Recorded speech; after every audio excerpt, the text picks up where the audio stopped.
All right, the other big story here this weekend involves Bobby Allison and his departure from the Dygaard team. Well, the bottom line is that Dygaard and Bobby have gotten together, and they've decided to prematurely allow Bobby out of his contract. Now, both are here this weekend. Bobby Allison comes in a car which was actually built for his son and normally runs an ARCA competition. Now, those of you who follow NASCAR racing will recognize the red and white Miller, number 22. Dygaard is here. The brand new driver for the rest of 1985 announced as Greg Sachs, the guy that won in the Gardner R&D car at Daytona. The new number, 77. The car will look exactly like Bobby's.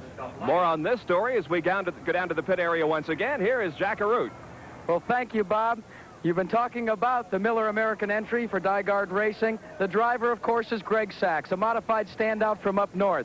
But, Greg, there's got to be some additional pressure upon you running in this car. You won in the R&D car, but this is the main mount. Well, yes, it is. I tell you, it's a great feeling to be here in the Miller American Quaker State car. I've got my crew coming into me right now. It's hard for me to hear what you're saying, but this is a great day for me. Well, you can be sure that Greg Sachs will be putting to the pedal to the metal, because what he told me before is, hey, I'm 1 for 1 for Dygaard Racing. Let's go back upstairs. Thank you, Jack. The Summer 500 is being brought to you by and by Goodyear, makers of the high-performance radio, the Eagle. Pre-race activity in just a moment when we come back to Pocono International Raceway for today's running of the Summer 500.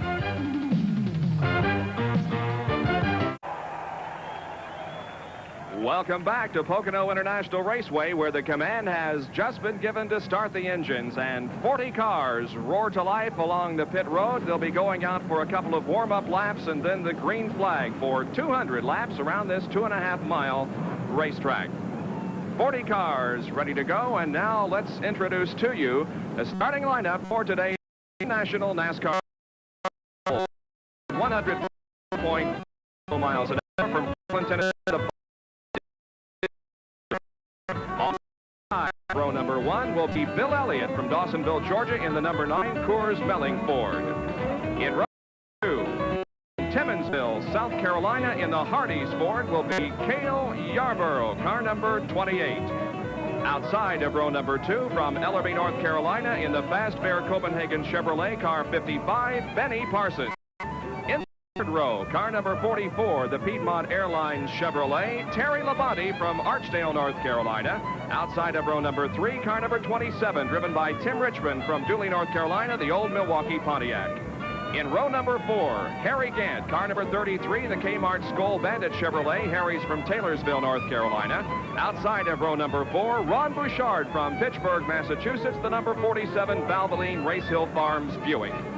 Row number 5, Bobby Hillen Jr. from Midland, Texas, car number 8, the Trap Rock Industries Chevrolet.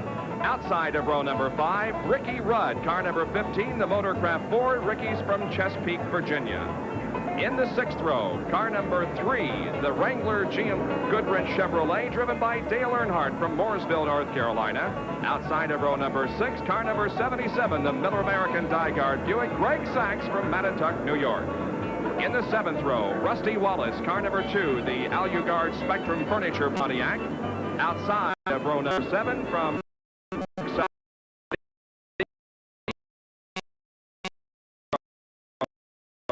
Richard Petty, the number 43 STP Pontiac. He's from Randleman, North Carolina. Outside of row number 8, car number 75, the Nationwide Auto Parts Pontiac, driven by Lake Speed from Jackson, Mississippi. Row number 9 in today's starting lineup, Bill Parsons in number 66 and Buddy Baker in 88. The 10th row consists of Tommy Ellis in car number 18, Ken Schrader in number 90. The 11th row, car number 12, Neil Bonnet, and number 5, Jeff Bodine. The 12th row, car number 22, Bobby Allison alongside Kyle Petty in number 7. The 13th row, Lenny Pond in number 17 and Dave Marcus in 71. The 14th row, Buddy Arrington in 67 and Trevor Boys in car number 49. Row number 15, car 64, Clark Dwyer, and 6, Ed Mearshwale. The 16th row, car 51, Doug Hebron, and 25, the 17th row, Don Hume, number 48, and me, number 52. Row 18, car 96, Bowman, and 74, Bobby Waywack. The 19th row, Mike Starchick, number 87, and Rick Newsom, number 20. And in row number 20, the final row, car number 70, driven by J.D. McDuffie, and driven by Joe Boer. Our in-car camera today is with Lake Speed in that number 75 Nationwide Auto Parts Pontiac Race. Lake Speed, and you'll about in-car.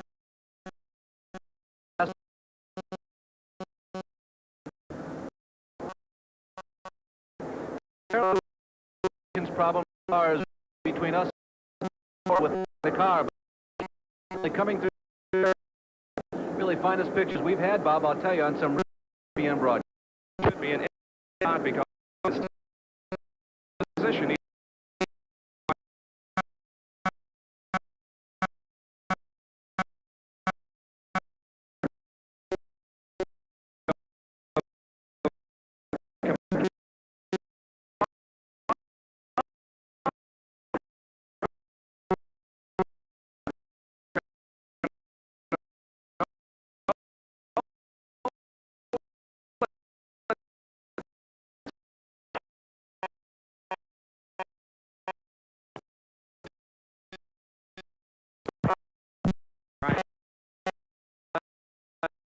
Jeff Bodine, who starts back in position.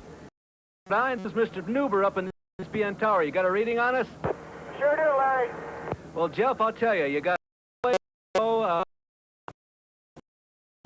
lot of people watching you. Just a little extra pressure on you. I take this again for Larry to look ahead of us. This right there. Oh, we've got a lot of before the Tunnel turn.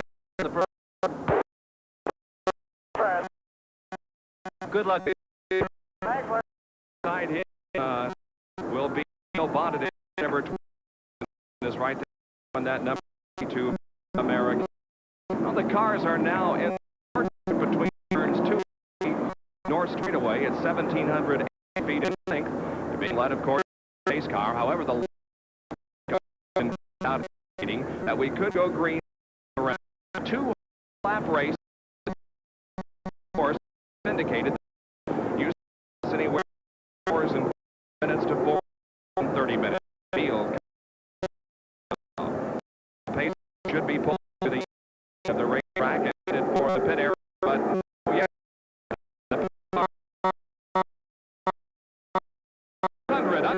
Pocono is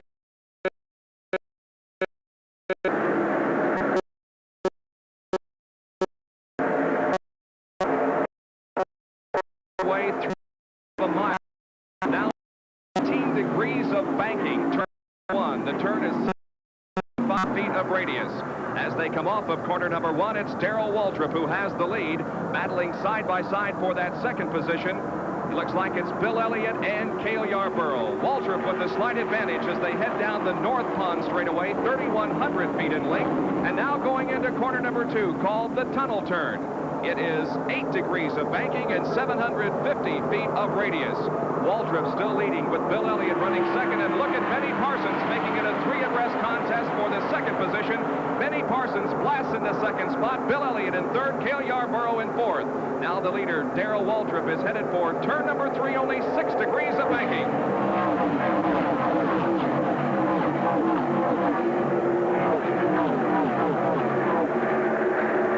There is Lake Speed's in-car camera as he battles behind number 12 of Neil Bonnet, heading for turn number 1.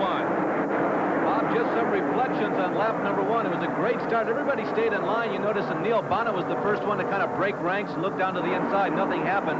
There is Bill Elliott right behind Benny Parsons. I would classify Elliott's lap number 1 as courageous. He sat on the outside all the way around the racetrack, including through the tunnel corner, down through the short stretch, and into turn number 3, and stuck there. Could be a harbinger for things to come. Neil Bonnet is a man on the move. He started in 21st position, was up to 17th at the end of the first lap, and continues his charge toward the front. There he is, Neil Bonnet, car number 12, running behind Lake Speed and Dale Earnhardt. And there's Richard Petty on the outside in the familiar blue and orange number 43, and Bonnet dropping down off the inside of the racetrack in turn number 3. Now he's trying to trap by David Pearson. You see the row of like a flock of geese right behind him. 2, 3, and 4 abreast staggered. But Bonnet is the guy on that path. There he is on the right-hand side of your screen, looking through the inside of Bobby Hillin Jr. No, that's Greg Sachs. Correction on that. That was Greg Sachs, number 77. There's Bobby Hillin Jr., who qualified so very well this weekend here at Pocono. And look at Bonnet right between traffic. That is Dale Earnhardt to the inside of the racetrack. David Pearson in the number 21. Neil Bonnet is moving up quickly in that number 12. He's now up to 13th position. Benny Parsons, meanwhile, goes to the inside of Darrell Waltrip in turn number 2, and Benny Parsons has gone into the lead. Well, on the first lap going back again, remember that Earnhardt, or rather Elliott and Yarborough went through the tunnel turn side by side. They were paying a lot of attention to each other. When they went over the tunnel turn, both cars were disrupted, and Benny stayed right behind, held his line. When both cars jumped out of line coming out of the tunnel turn, Benny was in a smooth position to draft past them. Now he goes to the inside of Darrell Waltrip. So the man who oftentimes sits up here in the booth with us, who has done very well at this racetrack, is looking real racing in the early laps here at Pocono. The first 6 cars are in a choo-choo train down the main straightaway. Parsons high on the racetrack now as Darrell Waltrip goes to the inside. Waltrip grabs back the lead just momentarily. Terry Labonte is smoking badly over in the Long Pond straightaway. Terry Labonte, who has a personal history, and look at his battle up front. Away from Terry for just a second. Look at Yarborough come out of nowhere and go from 3rd to 1st. Waltrip follows him through. Richmond is right up there. Elliott's up there. Benny Parsons on the high side. 5 of them running under a blanket, like we used to say at the old Saturday night short tracks. And that 6th car in line there is Terry Labonte, and although the car appears to be smoking badly, he's not getting off the accelerator. He's staying right up there with the leaders. They come off of corner number 3 once again. This will complete lap number 4. Now Labonte ducks to the inside and heads for the pits as Cale Yarborough leads Darrell Waltrip, Tim Richmond, Benny Parsons, and Bill Elliott across the finish line. Tim Richmond now goes to the inside of Waltrip. Here's Terry Labonte pulling in the pits, and Jack Caruth is there. Well, Terry Labonte's car is now being jacked up. There's some smoke underneath the hood. One of the mechanics has crawled underneath his car. They've got jack stands under it. Labonte blew his good engine in the last practice late yesterday afternoon. So this is a new engine. They've got a large wrench under there. That ordinarily means they're tightening up an oil line. That is all they've done, is tighten one oil line. They're putting fuel in the car, slowly letting it off the jacks. Terry wants to go, and there he goes. The defending Winston Cup champion goes back out onto the race course, but he has lost a considerable amount of time. Meanwhile, back out on the racetrack, once again the cars are between turns 2 and 3, and Cale Yarborough is setting the pace with Tim Richmond running in 2nd spot. Here they are coming off of the 3rd turn.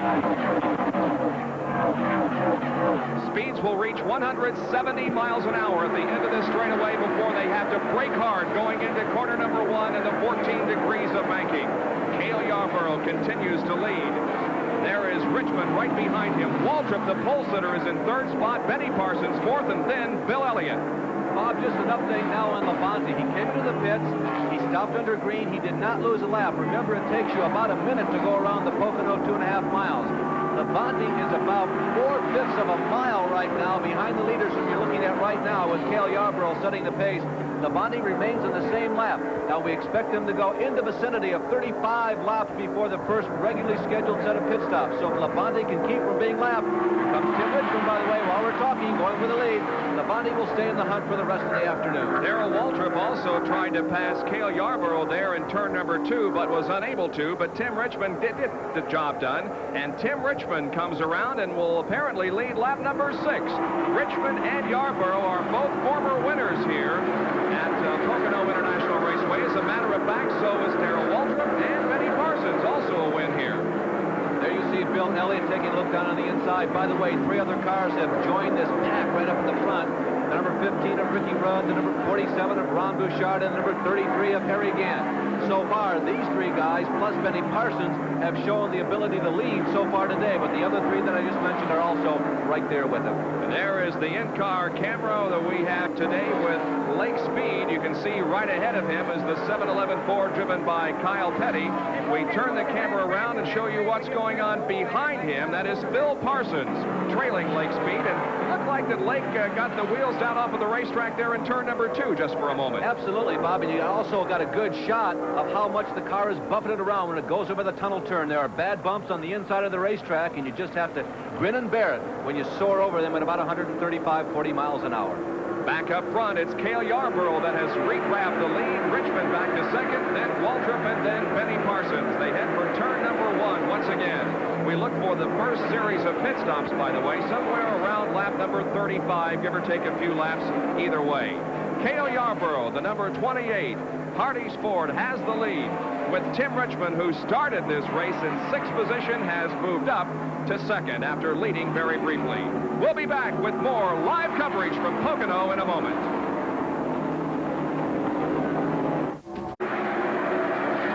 8 out of 200 laps complete at the Summer 500. Cale Yarborough the lead, Tim Richmond 2nd, Darrell Waltrip 3rd, Benny Parsons is 4th, and Bill Elliott is running in 5th position. Now back in 9th and still moving up nicely is Neil Bonnet in the number 12 car. There he is.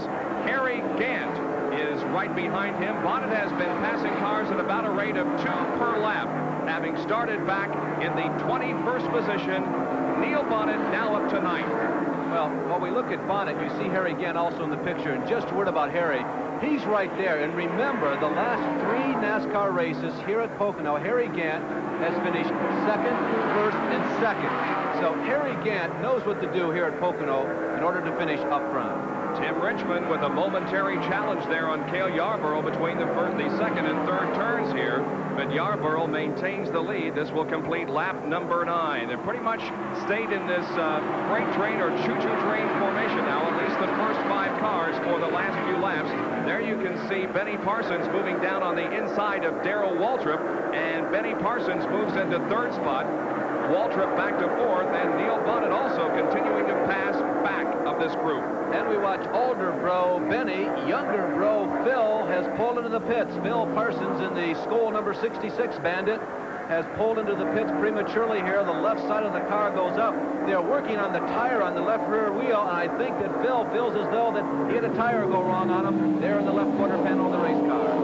2 cars that started in the top 17, namely Terry Labonte and Phil Parsons, have made early pit stops here in the running of the Summer 500 at Pocono.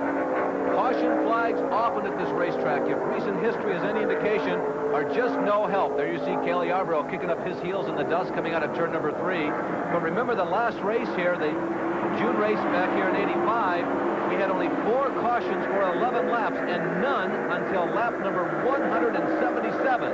So Labonte and Phil Parsons may have a very, very tall, steep mountain to climb. Neil Bonnet passed 3 cars the last lap, and he is now up to 6th position. An outstanding performance here in the early going by Neil Bonnet. Let's go down to Jack Arute, who's with Tim Brewer, Neil Bonnet's crew chief. And Tim Brewer is the team manager for the Budweiser Chevrolet that Neil Bonnet is controlling today. Tim, it looks like you gave him a green light to go to the front, kind of like the old days with Cale Yarborough. Well, Jackie, we've had a little problem up here with a brand new car. We lost the motor qualifying. So, you know, we're trying to get things turned around, so we're going to lean on it pretty hard today. What about concern by putting an untested, untried engine in like you've got there? Any concerns there?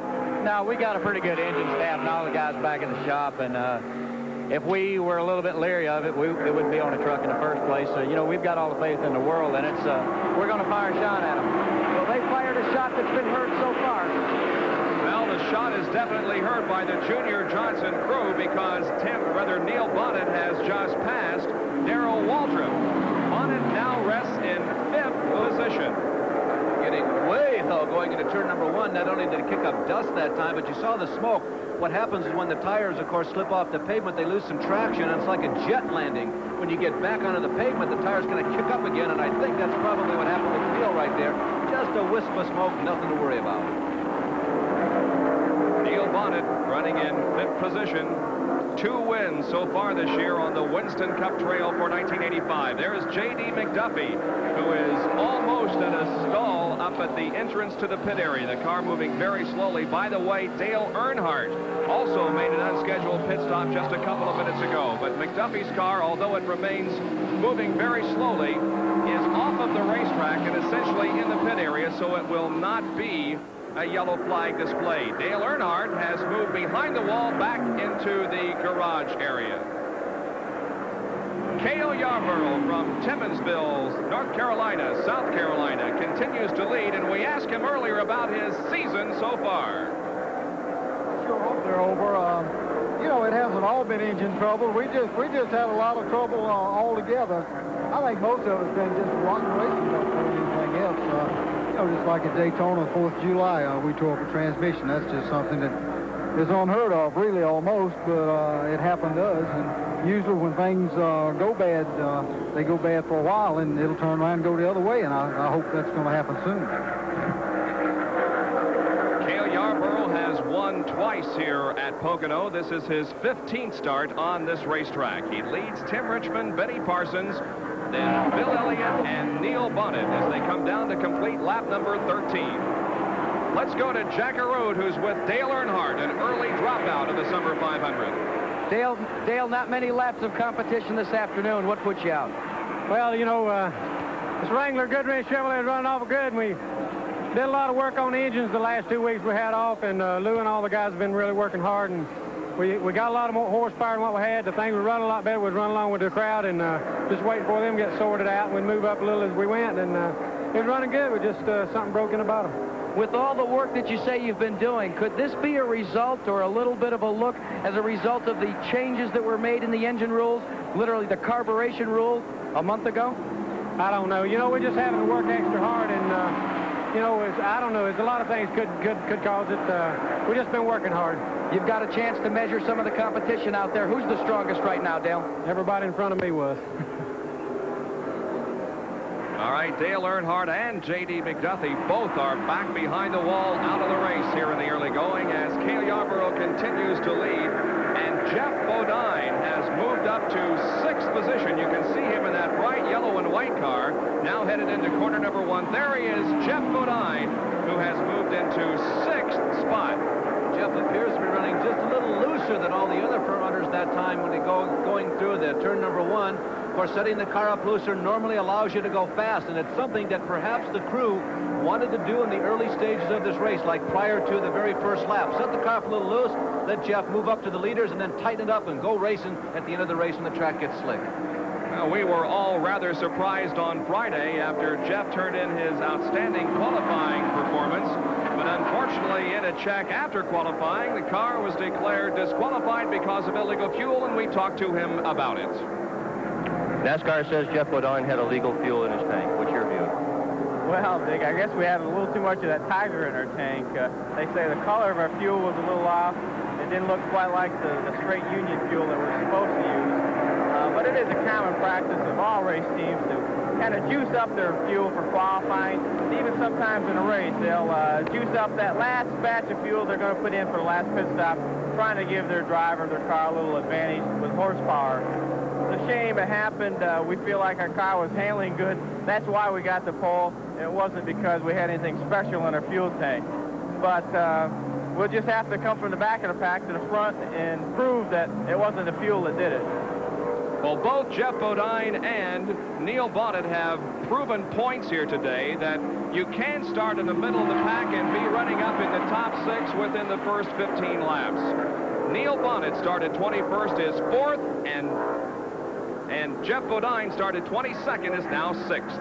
Bob, in an informal poll, just questions and answers, really, earlier this morning, most of the crew members basically agreed with Jeff Bodine's viewpoint on the fuel.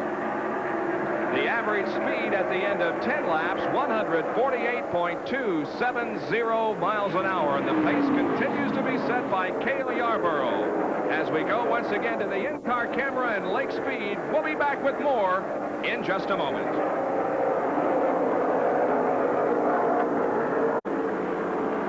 Just an outstanding performance so far by Neil Bonnet in the number 12 car. He has moved into 2nd position. He passed Tim Richmond going into turn number 1, and now Neil Bonnet is in 2nd place. Oh, my goodness. Cale Yarborough going to the inside, and Neil Bonnet to the outside of Bobby Gerhardt in car number 25 outside the tunnel turn. Boy, if you're Bobby Gerhardt, you just freeze. You don't dare budge one way or another. I would suggest that they caught Bobby a little bit unaware, or perhaps Bobby's car was still rocking around after the tunnel turn. He did a pretty good job there. He saw him coming. He did what he was supposed to do. He stayed right there. Well, normally there would have been 2 major races for you this afternoon on nationwide television. However, as you probably know, the Michigan 500 IndyCar race was postponed until next Saturday, or rather next Sunday, because of some tire and track conditions. And so for those of you who would normally be watching that race, we welcome you to this Grand National race.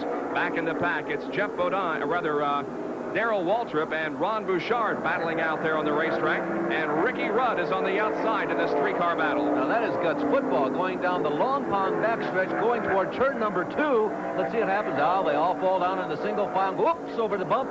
Settle the car down, you kind of get comfortable yourself, and now you charge toward turn number 3. Remember, this is only a 3-turn racetrack, and there are the leaders in turn 3, and here comes number 12. And once again, Neil Bonnet getting almost off of the racetrack in corner number 3. That's a flat turn, banking only 6 degrees. Now, Bonnet moves right alongside Cale Yarborough, and Tim Richmond moves to the inside to make it a 3-way battle going into turn number 1. They should go single file through here. It's Tim Richmond that wins the race to turn number 1. Bodine slides into 2nd. Yarborough stays high on the track in 4th, with Neil Bonnet in 3rd. Jeff Bodine made what you might call a commitment that time, and Neil Bonnet had to yield. Bodine tucked right in behind Tim Richmond. They were like one car that time, Bob, going into turn number 1, and Bodine was there for keeps, and anybody else who wanted it had to move out of the way, or they were going to crash. Jeff Bodine with a real strong, strength-like move going into turn number 1. And it was not. Oh, and Tim Richmond gets out of shape coming out of the tunnel. Now, this will give Bodine some momentum. Going into turn number 3, this should be Bodine. That's what happens when you slip just a little bit, as Tim Richmond did. The rear end of the car getting just a little loose, and that allowed Jeff Bodine to go to the inside and grab the lead away from Tim Richmond. Off of corner number 3, Bodine will be scored as the leader of lap number 21. Boy, there are lots of people that we have seen so far today who are capable of leading this race, at least prior to the first pit stop here. And if this stays like this all day long, this could be one tremendous race. Now, there's Neil Bonnet coming back. Bonnet has lost a little bit of his edge on speed because he had to slow down the last lap going into turn number 1. When he slowed down, the 3,700 pounds of that race car slows it down. Momentum is so very, very important, and now Bonnet, who has shown most of the strength speed so far today, has got to try and catch up. He's going to turn off a couple of perfect laps here now to catch up with Tim Richmond and Jeff Bodine. But I would suggest, if what we've seen so far is any indication, Bonnet is capable. A little loose there from Cale Yarborough, too, as he came off corner number 2. The car wiggled just a little bit. There are your leaders, Jeff Bodine, who has come from 22nd starting position, followed by Tim Richmond. Harry Hyde, the crew chief on the Bodine car. Let's go down to the pit area. Well, Harry Hyde, are you a little bit concerned about the dicing that's going on early on in the race? Well, traffic was a little bit heavy, Jackie, but he has come from 22nd position to 1st in 21 laps. So somewhere he passed 2 cars in 1 lap. Maybe that'll take a little heat off of the fact that he needs something that smells like hot fuel to Dick Beatty to be able to run, okay? What about the race setup for you?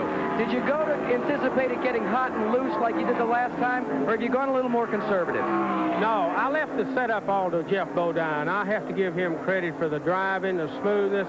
The chassis setup is all Jeff Bodine's, and it looks like he's doing a very fine job with it. And when you got a driver like him, you don't have to have a chassis man like me, okay? Okay with me. How about you guys upstairs? It's okay with us, and unfortunately, Jeff Bodine has slipped just a little since you've been carrying on that conversation with Harry Hyde. Tim Richmond has slipped back into the lead. Neil Bonnet running 3rd right behind Jeff Bodine. Look at the drafting going on here as they head for corner number 1 again. It's a 3-car race again into turn number 1. Let's see who wins this one. It looks like it's going to be Neil Bonnet. Bonnet moves into the lead. Oh, man, tremendous racing. Bob, on the last lap, the viewers at home had an opportunity to see Jeff's left hand coming out of the window between turns 2 and 3. he was signaling to somebody, and I'm not really sure. It's very difficult to tell. There's so many guys in the vicinity, but I think he was telling Tim Richmond to come on by. Jeff had to go to the high side of a lap car to make the lap, and Tim Richmond was lapping on the inside, and Tim had just a little bit better line, and I think Jeff recognized this. Now, see, there they go around the outside of Joe Boer. That is Jeff Woodine. Now, watch for that left hand coming out. See him pointing?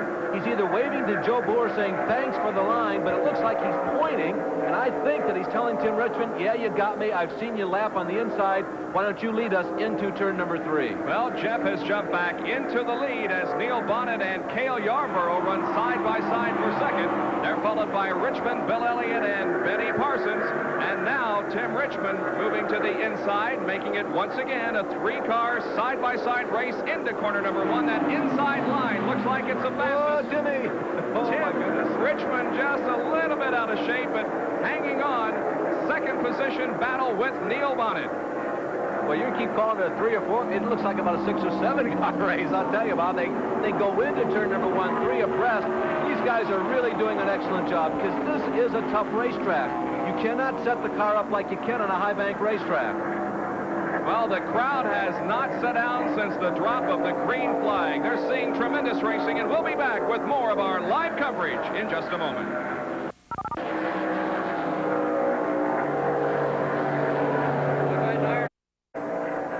Summer 500, where 1/8 of the race completed 25 laps. Jeff Woodine, Neil Bonnet, and Cale Yarborough, your top 3.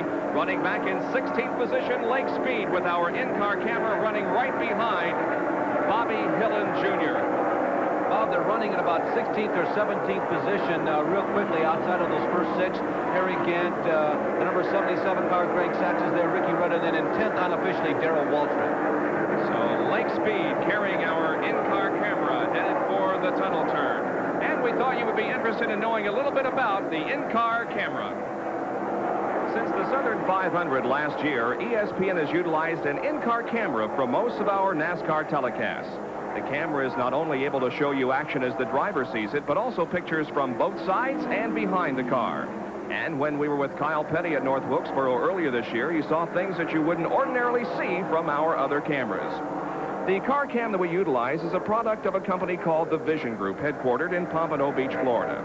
There are 6 full-time employees of the Vision Group, and they arrive a couple of days before the race to begin installation. It takes about 90 minutes to install the system in the car, which utilizes not only the camera, but also a microwave transmitter. The entire system weighs only about 12 pounds, and most drivers agree you hardly know it's there. It shows you 360 degrees of action. It tilts up and down and zooms, so you at home feel like you're right in the driver's seat. The signal from the microwave transmitter in the car is picked up by a helicopter which hovers about 2,000 feet above the track throughout the race. From there, the signal is sent back to a receiver located on top of the grandstand. And from there, the signal goes to CarCam Control, where the actual picture is selected.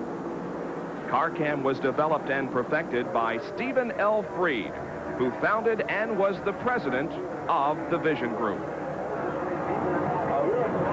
Okay, you can tell him to go back to the other camera now, Billy Haggerty. His skill and know-how with a single joystick control resulted in the unbelievable pictures that you've seen many times. The Vision Group name seemed appropriate because Steve was a man of vision. Last week, Steve Freed died of a heart attack at the age of 40. His absence as a worker and friend is being felt by all of us today, and it's in Steve Freed's memory that we dedicate today's telecast of the Summer 500.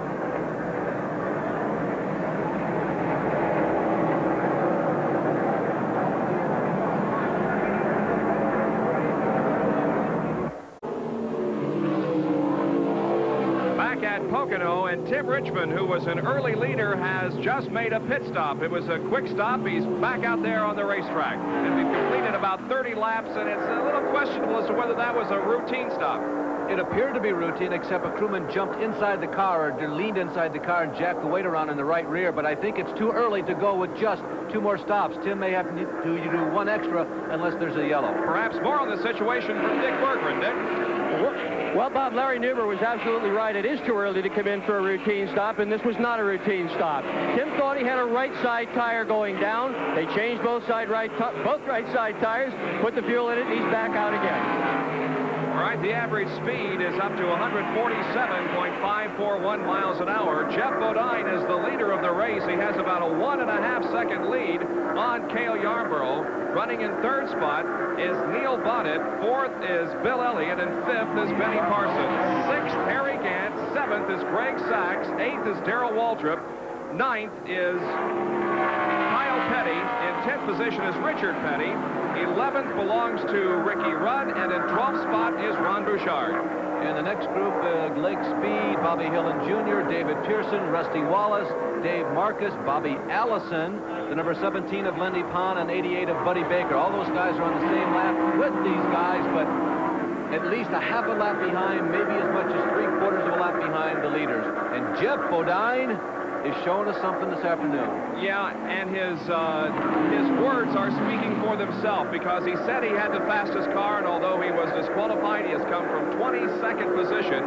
He had to start there because he was relegated to a second-day qualifier. He has come on to take the lead, and as I said, about a 1.5-second lead now over this trio of cars, Cale Yarborough and others. Now, Darrell Waltrip has just passed the number 77 of Greg Sachs. And we have a car spinning out of corner number 3 here on the main straightaway. Looks like it's Don Hume, and the yellow comes out. Yeah, Don Hume, who earlier this year was the driver for the Cleaner Hands car of James Hilton, was able to land this ride. One of the finest cars that we saw in the pits of all this weekend. As a matter of fact, the number 48 machine that Hume was in. Extremely well-built car, at least apparently so, and one of the most beautifully painted, I might add, also. And here come the leaders. They're going to take this opportunity to pit on lap number 33, actually. Jeff Bodine, Cale Yarborough, Neil Bonnet, and Bill Elliott all making pit stops. Let's go to Jackaroo. Looking down on Jeff Bodine's crew as they go to work on the right side, making an exchange of Goodyear Racing tires, taking on 22 gallons of fuel. So far, as best we can discern, no major chassis adjustment. A little bit of a problem on the right front tire. They're working on it, trying to reaffix the lug nuts. A lengthy stop. It could possibly cost them the lead. 20.3 seconds, and it looks as if some of the leaders are going to get out ahead of them. As a matter of fact, it looks like about 5 beat Jeff Bodine out of the pits. Here they all come out onto the racetrack. The pace car has moved out, and Don Hume's spin came at a very opportune time for these drivers because it was very close to routine pit stop time. Now, Hume did not touch anything as he spun coming off of corner number 3.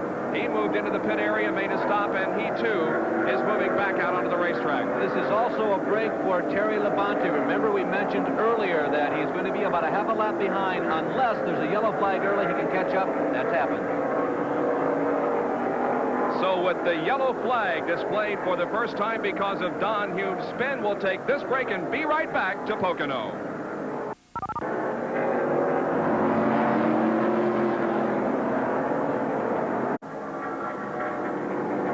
The Summer 500 from Pocono International Raceway being brought to you live today on ESPN's Auto Racing 85. There is Jeff Bodine, who was the leader until this yellow flag came out and until he made the pit stop. He was a little late getting out, and let's talk to him now. Jeff, this is Larry Newber up on ESPN. The pit stop hurt just a bit, didn't it? Not just a bit, Larry. Hell, I'm way back here, but that's no problem. This car's running real good. We'll get back to the front. That also was one of the fastest yellow flag laps we've seen in quite some time. The pace car seemed to be in front of some of the back markers in the back, and you guys had to race to catch up once you got out of the pits. I don't know why they threw the yellow. I saw a squirrel run across the third corner. I don't know if they threw it for that little squirrel or what, but it was a quick yellow. No, Don Hume did spin. He didn't touch anything. How about that right front? Was that a problem getting it back on during the pit stop? Apparently they had some trouble with the nuts. Sometimes the nuts fall off the wheels and it throws them up a little bit. I was out front. They probably got a little nervous and got excited, maybe dropped some nuts. But it's no problem. Jeff, you've been flogging away and looking good, and stay with it, buddy. Thanks. Let's go down to Jackaroo to the pit area with more on this situation. Jack? Well, here's exactly what happened, gentlemen. You see this air gun? The right front tire changer uses it. When he goes across the wall, it goes that way to take the lug nuts off. When he dropped the gun, however, he had made the exchange. This little pin here, you push it in like this. Well, when he dropped the gun, it hit the ground and knocked it back. He went to the lugs that were on the wheel, and it was still going in reverse. He spun them all off of the wheel, had to scramble for them on the ground, put it back on, and that's what cost them that 20-second plus stop. Well, you remember when we made the pit stop last race? We would have never made a mistake like that. We wouldn't have gotten that far to make that kind of mistake. Well, Jeff Bodine, as he indicated, his car appears to be running so well that it really doesn't make too much difference about the relatively slow pit stop that he just completed. No, I don't think it does, Bob. We're very early in the race here. That was the first pit stops of at least 3 that everybody is kind of anticipating. It came maybe just a little early, but then again, all the crews now have an opportunity to check those fuel tanks, those gas tanks that they refill with, see just exactly how the fuel consumption mileage has been going. Everybody probably can make it on 2 more stops, but let's see how it goes from here. Field is still under caution. The pace car, however, is pulling off, and the field comes around for their normal 2 abreast start, and we are back to green. Cale Yarborough is the leader. Bill Elliott running second, then Harry Gant and Benny Parsons. Back in the field with a lot of traffic around him is Lake Speed with our in-car camera. There he is. Ron Bouchard, the Valvoline Buick, running right ahead of him. Speed negotiating turn number 1 now, coming out of it onto Long Pond straightaway, moving to the inside now of Ron Bouchard and of Richard Petty in the STP Pontiac. There they are on the racetrack. Tim Richmond also moving up there to do battle with Greg Sachs and Richard Petty and Lake Speed. There we have the shot from out the rear window of the car. Those guys are really running close. Greg Sachs, I want to cite him. He's been doing a very good job in the Miller Dyegard car. He's been running in 7th, 8th, 9th position, holding his own right out there, running in the top 10. He's been within a couple of seconds of the leaders all race long. Richard Petty, who we're looking at out of Lake Speed's back window there on the left, or the outside lane right next to the wall, he's running an engine that has a lot of Petty engineering into it this week. You know, they've had some problems with the engines they've been getting from the Dan Gurney shops out in California, and Richard took the engine back home to Randleman this weekend and put some of his own touches on it, and they're hoping for the best. Action from outside the rear window of Lake Speed's car in turn number 1 here at Pocono. As we watch the positions change back of him, Lake is still running around 16th position, and he started in that spot. Now the battle up front involving Cale Yarborough and Bill Elliott. By the way, a little earlier, I mentioned everybody should be able to go the distance on 2 more stops. That's times 2. I keep forgetting this is a 500-mile race this time. So the point being that everybody was pretty much on schedule with that 30 lap, 33 lap, 34 pit stop. Bill Elliott has moved into the lead, going to the inside of Cale Yarborough. There is Jeff Bodine going 3 abreast with Bill Parsons in the middle and Cale Yarborough on the outside. Bill Elliott, who's had such a great year. Remember now, there's the guy who has won most of the races. He has won 7 times in the 1985 season already, and everybody else combined has won 8. So Bill Elliott's batting average is about 500 so far in 1985. Neil Bonnet is the leader at car number 12. There he is, a few car lengths ahead now of Bill Elliott. Cale Yarborough running in 3rd, and Jeff Bodine has moved back up into 4th spot. Now Bill Elliott once again moves up to challenge, and Bonnet getting the right side, the left side wheels off of the racetrack. Bobby Gerhardt, who's celebrating a birthday today, has spun off of the racetrack down into the infield, but he keeps the car going. Nevertheless, Harold Kinder is displaying the yellow. Well, Bobby, of course, is one of the local drivers as the rest of the field races to the yellow. Now, on this point of the race, I would suggest I would be comfortable just to tuck down in behind the guy in front of me and try and hold my own as the leaders are coming back into the pits. Interestingly enough, everybody's coming back into the pits. I'm guessing that one of the reasons is, remember we told you earlier that this racetrack has a history of very long green flags. So you have to have the optimum amount of fuel, the larger amount of fuel in that car you possibly can hold at all times, because you never know when you might go 35, 40, maybe even 100-plus laps on one load of fuel. Well, everybody came in except Neil Bonnet and Bill Elliott. They stayed out on the racetrack, but everybody else came in, including Darrell Waltrip. Now they're all beginning to file out of the pit area. Jeff Bodine is out. So is Benny Parsons. And the rest, here comes Darrell Waltrip also out of the pit area. Well, we commented a little earlier that it probably doesn't make all that much difference, and I would ditto that comment again, but it's a good time and a good reason to stop and top off the fuel on lap number 39 to give you the maximum distance that you can possibly go in this race without having to make an additional pit stop. And there is Bobby Allison in car number 22. Here the two leaders come into the pits now, a lap later than everybody else. They stop at just about the same location in the pit area, Bill Elliott and Neil Bonnet. Let's watch the crews go to work on their cars. They're changing rubber on the left side of Bill Elliott's car and on the left side of Neil Bonnet's machine. Battle of the Beers, and of course the leaders are out on the racetrack at reduced speed, motoring around. And Bonnet and Elliott, as they come out, may come out of this in pretty good fashion. Let's go down to Jackaroo to the pit area. Well, here's the story, gentlemen, on why everybody is taking advantage of these pit stops under caution. Remember, some of them came in the last time and they took right side or left side rubber. Remember, NASCAR has a rule that under caution, you can only take on one set of tires. That's 2 tires each pit stop under caution, or you're penalized if you do it more than once under the same caution period. Well, with 40 laps in the books, they've gone about the length that they should go for fuel consumption, but now everybody's literally been able to take on 4 brand new tires within that span of lap 31 to 40. So they're ready to go racing again for another 35 laps with brand new rubber all the way around the race car. Should be a good restart, and we should see some tremendous battles when the green flag does come back out, and we anticipate it will in just a few more minutes. Right now, ESPN and NASCAR present a track fact.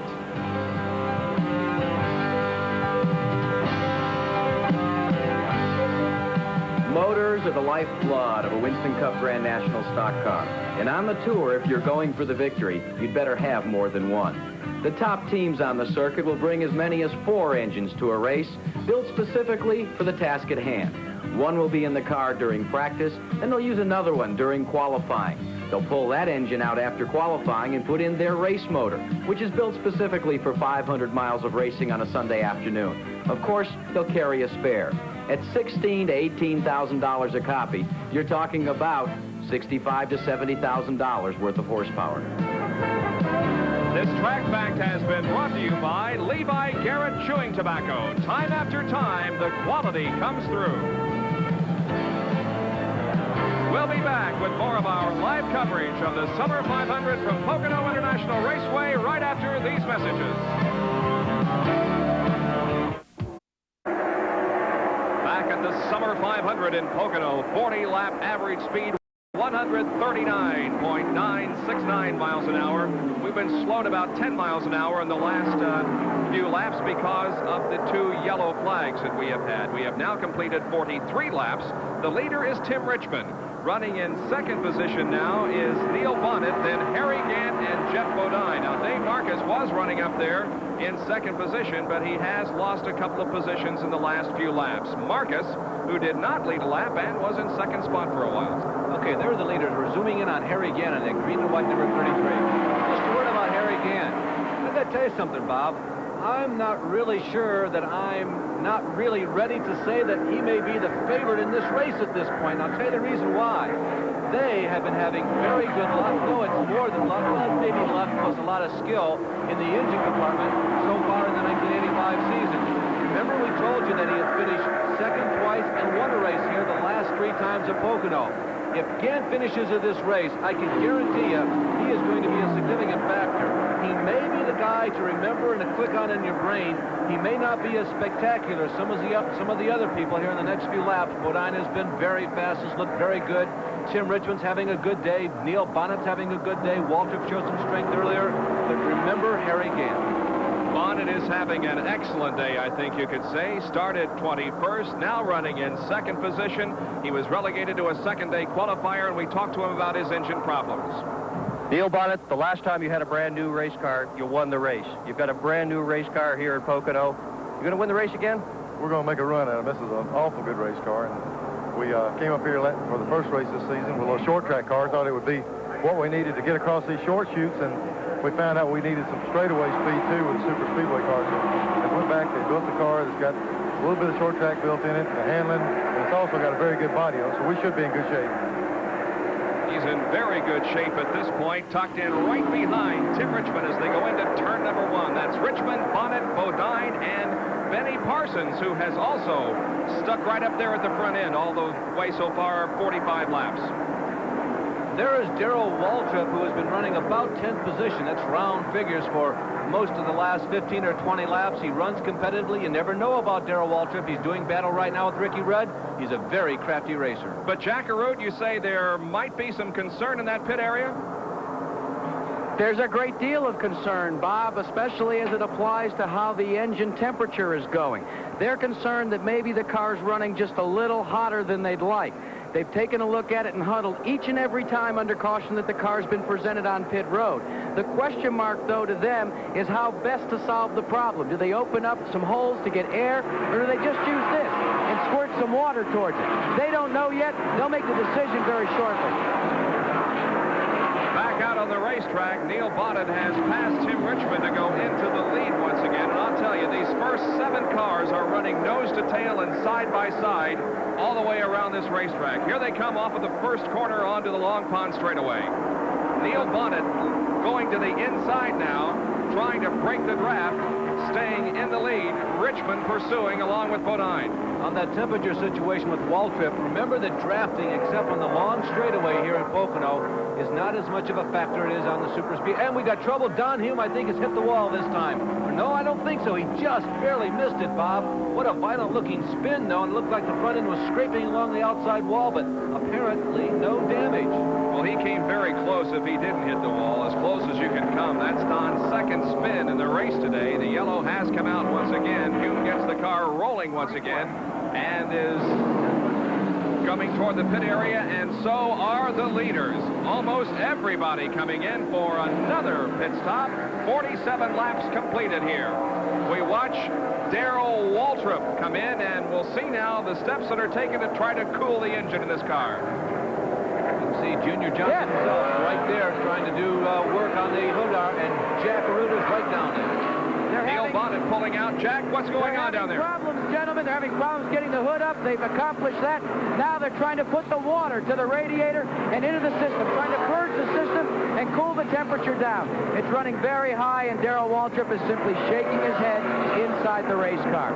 They're trying to get the hood down here. Now they're holding him up, saying, wait, wait. Now they've got to put all 4 hood pins back in.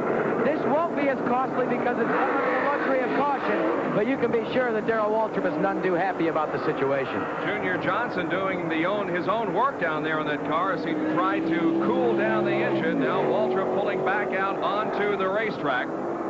Our third caution period of the afternoon brought about by a spin by Don Hume.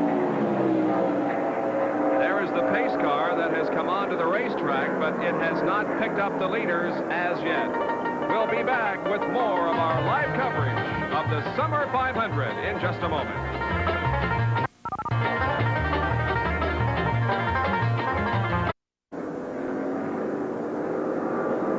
August is a big month as far as auto racing is concerned. 11 big events. Grand National Racing from Michigan, from Bristol, and from Darlington.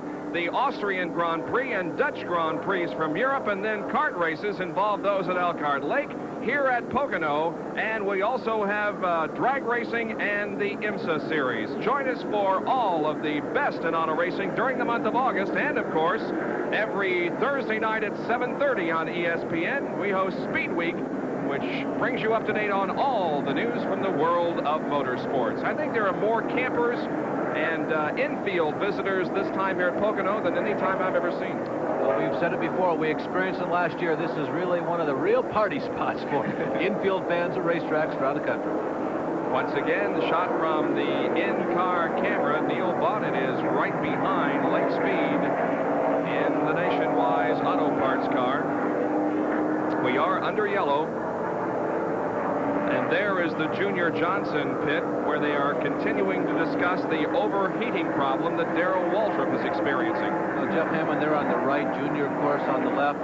Again, to say earlier that on a super speedway, it's really important to keep the cars pretty much as wrapped as tight as you possibly can. Letting air through really disrupts the drafting that you do on the big racetracks. But a racetrack like this, the draft really takes effect primarily on the front stretch, and most of the rest of the way around, it's not quite as much of a factor, and you can take the chance to open them up and let the air go through them, so you can get a little more cooling into the car. But if you have to take special effort to cool that car down during every pit stop, that takes extra time. Plus, if the gauge keeps going up on the dashboard, Darrell has to be very conscious of that.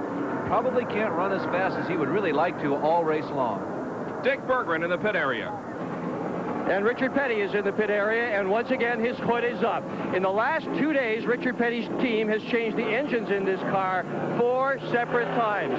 The engine they got in the car right now, they call their Petty motor. It's kind of a cross between a Gurney motor and a Petty motor that's been reworked, and some parts they had lying around. These guys have really worked hard. In fact, the only day off they've had since Daytona has been one Friday, the Friday right after the Daytona 500. And a lot of their time has been spent working on engines. This has been the year of the engine for Richard Petty for sure, and he's got more engine trouble right now.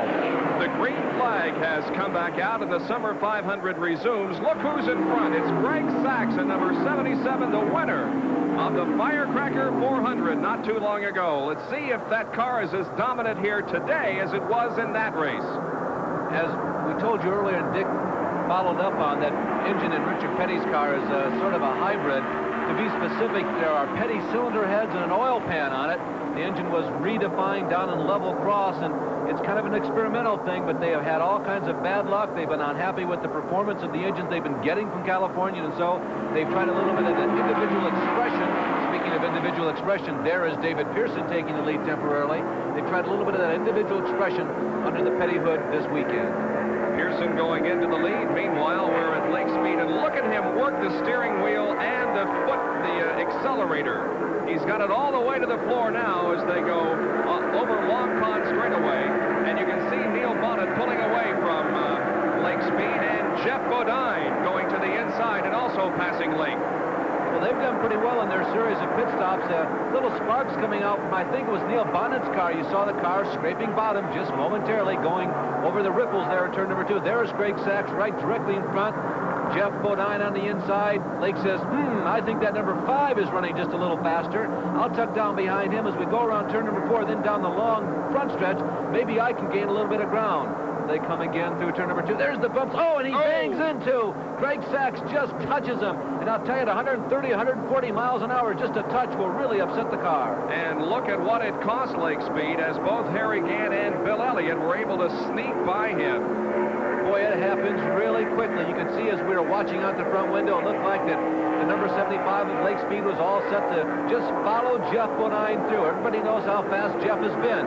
They went over the tunnel turn, and bang, all of a sudden Lake basically lost the draft, whatever draft Jeff was giving out, as they went down through turn number 2 and plus the short stretch between turns 2 and turn 3. You're riding with Lake Speed, and just about a second ago, you were traveling at about 170 miles an hour before they had to get off of the accelerator and brake hard going into turn number 1. Now Lake looking to the inside of Kyle Petty and Greg Sachs out of turn number 1.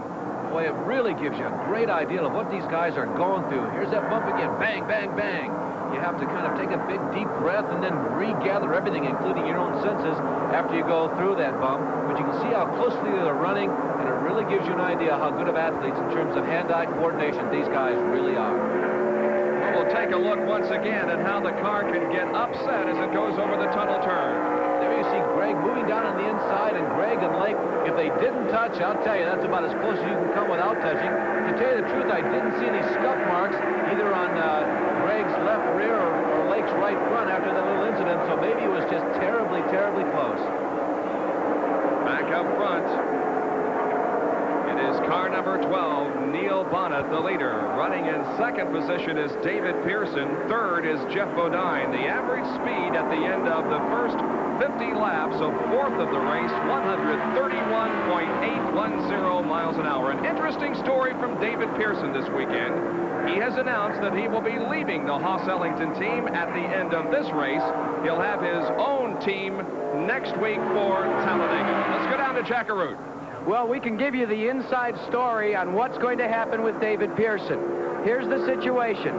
Pearson will be leaving. He'll be going to a Ford-prepared car coming out of his own shop in Spartanburg, South Carolina. But we have confirmed with Haas-Ellington, the owner of car number 21, that the driver, at least at Talladega, will be none other than Davey Allison. The young son of Bobby Allison, will be driving for Hoss Ellington in what looks to be right now a one-race deal. When we queried Hoss Ellington about it, he said it will also carry a brand new sponsor, Lancaster Chewing Tobacco, which is part of the Chattanooga Chew Group. And when I asked him if it was indeed going to be 4 or 5 races for Davey Allison, he says, we will make the official announcement on Tuesday. But then he winked at me and he said it indeed will be Davey. So we'll be watching for Davey Allison in his debut in Grand National Racing next weekend at Talladega. As we look at this battle from, I think it's about third on back, just to put a period on the story of why only 4 or 5 races for Davey. If he can stay within 5 races this year, of course, he can run for the Rookie of the Year honor next year if he so chooses in NASCAR. You go more than 5 and you're no longer considered a rookie for the next season. Darrell Waltrip moving to the inside off of corner number 3 and passing Lake Speed as they go down the front straightaway here. Waltrip with the overheating problem, but they may have solved it on the last pit stop. Now diving into turn number 1 and 14 degrees of banking. You take the car right down to the inside of the racetrack. In fact, a lot of drivers have gotten the left side tires off into the grass. And that might create a problem because it throws dust and dirt up onto the racetrack and makes it slippery. Also, it makes the tires a whole lot more vulnerable to puncture if you do that lap after lap after lap. We've seen that in other races on ESPN. Particularly the Indy cars seem to be extremely susceptible to that on road courses. Buddy Baker goes to the inside of Lake Speed. And speaking about road courses, you know, that's what some of the drivers call this. 3 big turns of a road course is what they call Pocono from time to time. Right behind Buddy Baker now, going over turn number 2. Lake Speed and the number 75 car that's carrying our in-car camera today. Coming off of turn number 3, there's a good look at Buddy Baker, driver of car number 88. Bullfrog Hits Liquid Wrench Oldsmobile. He started this race in 18th position. Back up front, it continues to be Neil Bonnet, Jeff Bodine, and Bill Elliott running 1, 2, 3. Well, the 2 guys who would be classified as Mr. Speed at this racetrack, not Lake Speed, but Mr. Horsepower Speed in recent years, Bonnet, Bodine, versus the guy who was definitely Mr. Speed for the 1985 season, Bill Elliott at number 9. So some real fast jack rabbits up front, I gotta tell you. And those guys right now, they're not exactly riding out the race. They're always doing a little bit of experimentation, trying to find out where I am fast, where the other guy is fast. There's Jeff Bodine doing some profitable experimentation. And remember another thing they start to think about at this point of the race. It's still early, but we're approaching lap number 60. Lap number 100 pays some extra bucks. We'll deal with that a little bit later. But these guys are trying to find out exactly where they are good on the racetrack. Of course, things can change. The track can get hotter as the daylight, the afternoon sun beats down on this racetrack and makes it more slippery. You can get a set of tires that are not exactly like the last set of tires you had. That can make a difference. So conditions can really change. This gives you an indication. What's going on right now is just a taste of how the car is likely to perform the rest of the day. Well, the sun continues to beat down, and temperatures were predicted to be around 90 by the end of the race here this afternoon, and high humidities. We have seen some clouds move in the last hour or so, but of no real significance. There's only a 30% chance of rain here this afternoon. Jeff Bodine and Neil Bonnet, who both started in the middle of the pack, are running up front, and Bill Elliott in car number 9 is running in 3rd position. There is Richard Petty in the STP Pontiac. He has been in for a couple of unscheduled pit stops and is running well outside of the top 10. 58 laps have now been completed, and ESPN now presents an STP pit stop.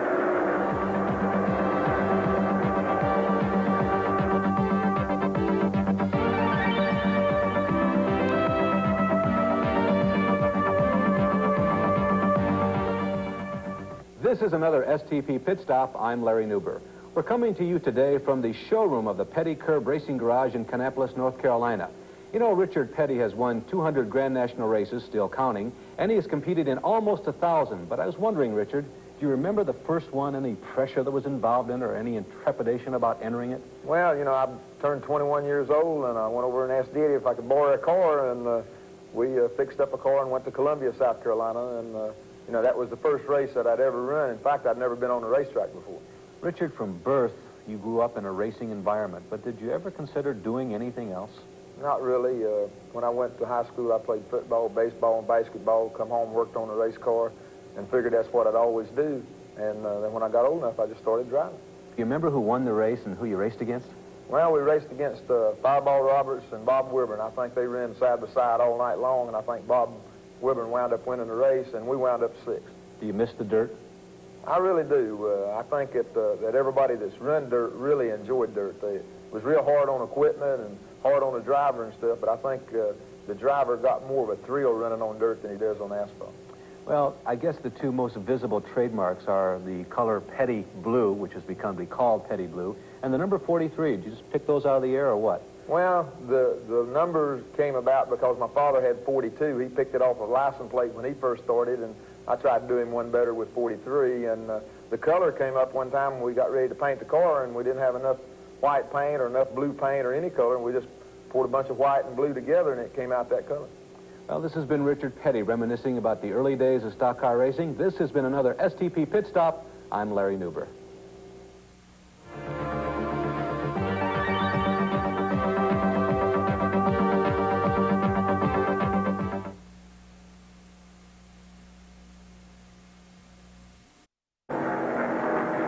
Back at the Summer 500 in Pocono, Neil Bonnet is the leader. Jeff Bodine running second. Bill Elliott in third spot. Running fourth is Kyle Petty. Fifth is David Pearson. And sixth, Terry Labonte. We've completed 63 laps. And this has been a race in which the starters in the middle of the pack have come up to run among the leaders. Neil Bonnet and Jeff Bodine in that category, and so is Kyle Petty, who started 24th in this race, but now runs in 4th position in that number 7 Wood Brothers Ford. There's Kyle in the 7-Eleven sponsored machine, running in 4th spot. Actually, his qualifying run, Bob, was relatively slow compared to the rest of the front runners. There's Kyle. He only went 147, almost 148 miles an hour, and that was good only for 24th fastest on the grid. So it is a little surprising that he's doing this well. I guess it was another one of those legendary Wood Brothers pit stops. And Jack Arute is with Leonard Wood. Will you take a look at Leonard Wood, and he looks as if he's lounging on a Sunday afternoon right now. Leonard, the run from the back of the pack, pretty darn good for Kyle right now. Well, it seems to be running a little bit better on new tires than he does old tires, but I think he's doing real good, and we may have to make a chassis change a little later on, but we'll just have to wait and see. Is he pushing the car at all? Is he really testing the limits of the car? Is he holding some back? Well, he usually, just kind of paces himself and drives, what he thinks best, so we kind of leave that up to him. Well, why are you sitting down? How come you're not standing up like the rest of the team? Just resting my back a little bit. Well, I think he deserves a rest after the number of years he's been on the Grand National Circuit. All right, Jack, that's Kyle Petty running in 4th position. There are 20 cars on the lead lap. Now, we gave you the top 6 just a few moments ago. Running in 7th spot is Harry Gant. 8th is Tim Richmond. 9th is Cale Yarborough. And 10th is Ricky Rudd. 11th is Darrell Waltrip. 12th is Greg Sachs. 13th, Benny Parsons. 14th is Ron Bouchard. 15th is Phil Parsons. 16th position is Rusty Wallace. In 17th is Buddy Baker. 18th is Lake Speed. 19th, Bobby Hillen Jr. 20th position is Bobby Allison. And 21st is Ken Schrader, who is a lap down. For those of you who might be new to Grand National Racing, what Leonard meant by new versus old tires, of course, everybody uses new tires. They are vintage of this week. But new tires refers to tires that have not had too very many competitive laps on them. You come in for a pit stop and you put tires on. 2 if it's under a yellow flag condition, 4 if under a green. And hopefully those are tires that you've had an opportunity to scuff in a little bit in practice the day before. The tires become classified as old tires after they've been on the race car for about 30 competitive laps on a track like this. Well, the average speed at the end of 60 laps, hello to you guys too, 134.095 miles an hour. The race record is held by Darrell Waltrip. He established that on July 30th of 1978. The average speed, 142.540 miles an hour. The time of the race was a little over 3 hours and 30 minutes. We have seen Bodine have a very good day. Remember, he was fast here before. He finished, I believe it was 4th in the race back in June. Even though this is classified definitely as an Eastern race, a lot of the Eastern drivers historically have not done well here. In addition to Bodine, Bouchard, and Greg Sachs are also in this race. The Eastern drivers have had a tough road to hoe for the most part in Grand National stock car racing in the South, but for those of you who are historians, remember the names of Jim Green, Pete Hamilton, Dick Linder. Now, those are some of the guys who have run competitively in Grand National racing. Reed, of course, from Peekskill, New York, he had 7 wins. Hamilton and Linder had 3 and 4 each, but right now it looks like Bodine and Bouchard are about to make, and Greg Sachs for that batch, the biggest splash that Eastern drivers have ever made in this type of race. Race settling down here. We see no major battle for the lead. However, back in the pack, there are some cars contesting position. Juan Bouchard leads Phil Parsons down across the start-finish line. Right behind Phil Parsons is Greg Sachs in car number 77. Rusty Wallace is right there also. Well, Bouchard's been, things have been coming along lately. You know, they had all kinds of disappointments in the early part of the season, but they finished a few races in the last couple of months. There's Phil Parsons getting a little bit out of the groove. Greg Sachs got a look there in the middle. Whoa, he's getting chopped down a little bit there by Phil Parsons, but everything falls in order. There is Rusty Wallace, who's won an ASA race in recent weeks at the Milwaukee racetrack. He's done well down south running with the All-Pro Series. He's had some success with the short tracks in recent weeks. We're watching 12th, 13th, 14th, 15th, and 16th positions here. They're beginning to get strung out just a little bit. There's Wallace, followed by Greg Sachs, and right behind Sachs is Buddy Baker in car number 88. Well, you mentioned a few minutes ago, Larry, the $10,000 that will be paid at the halfway mark at the completion of lap number 100. That's something we have to begin to think about. You remember the great contest between Jeff Bodine and Bill Elliott that occurred last month here at the Pocono International Raceway. And it looks like that these 3 guys who are staying up front, namely Neil Bonnet and Jeff Bodine and Bill Elliott, are just kind of waiting around for that 100th lap, and they're going to make a run for it. Yeah, I would say that it did what it was supposed to do. It was quite a lure because remember that exciting lap. Jeff Bodine now moves to the inside of Neil Bonnet and tests him, and Jeff Bodine moves back into the lead. And Bill Elliott also sneaking up on the back bumper of Neil Bonnet, but not able to grab the position away. They come off of the 3rd corner once again. This will complete lap number 69. Now Bonnet moving to the inside and trying to move alongside Jeff Bodine. They near the end of the straightaway. And let's see what happens as they dive into corner number 1. It's going to be Neil Bonnet going back into the lead. Bodine falls to 2nd. Some pretty husky racing, I'll tell you, for lap number 69, beginning lap number 70. Neil Bonnet just decided that, hey, I've had enough of this for a while. I want to lead. I want to get that cool, fresh air going into the hood and engine compartment of my Chevrolet, and Bodine didn't really want to give it up, but Neil seemed to get just a little bit of extra jet propulsion off of the draft coming down the long 3/5 mile straightaway. Here's Bodine. He's going to come back. Jeff Bodine, and now they are between turns 2 and 3. This is a short stretch going into the relatively flat turn number 3. Bill Elliott decides, I'm going to follow. Neil is caught on the outside. He is out of the lane. You see he's in the light gray stuff. He doesn't have nearly the traction the cars on the inside do. Bill Elliott goes off the grass. He slides up. He touches Neil Bonnet just a little bit. Neil did a little bit of fishtailing, but it's okay. Everything's all right. Great racing here for 2nd position. Bill Elliott to the inside and Neil Bonnet to the outside. Jeff Bodine continues to maintain the lead. Bodine last year here in the Summer 500 finished in 12th position, and in the Vanscoy Diamond Mines 500 just last month here at Pocono, he finished 4th after running up front nearly all of the way, but unfortunately he got a bad set of tires on his last pit stop, and it dropped him to a 4th place finish. You know, Bob, you watch these guys race, and you really lose the idea that they are doing 120, 130, 140 at the end of the long stretch, about 170 miles an hour. They make it look very easy. It literally does look like the old Johnny Tillotson song, poetry in motion.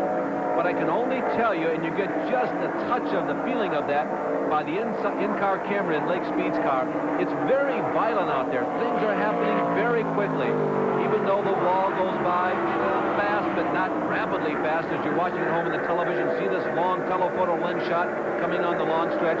Things look almost leisurely, but they are not. Even at every second of the time out there, when the drivers do have the 15, 18 seconds to relatively rest in the long front stretch. Things are happening very quickly, and it's a whole heck of a lot more violent than what you would ever expect unless you experience it yourself.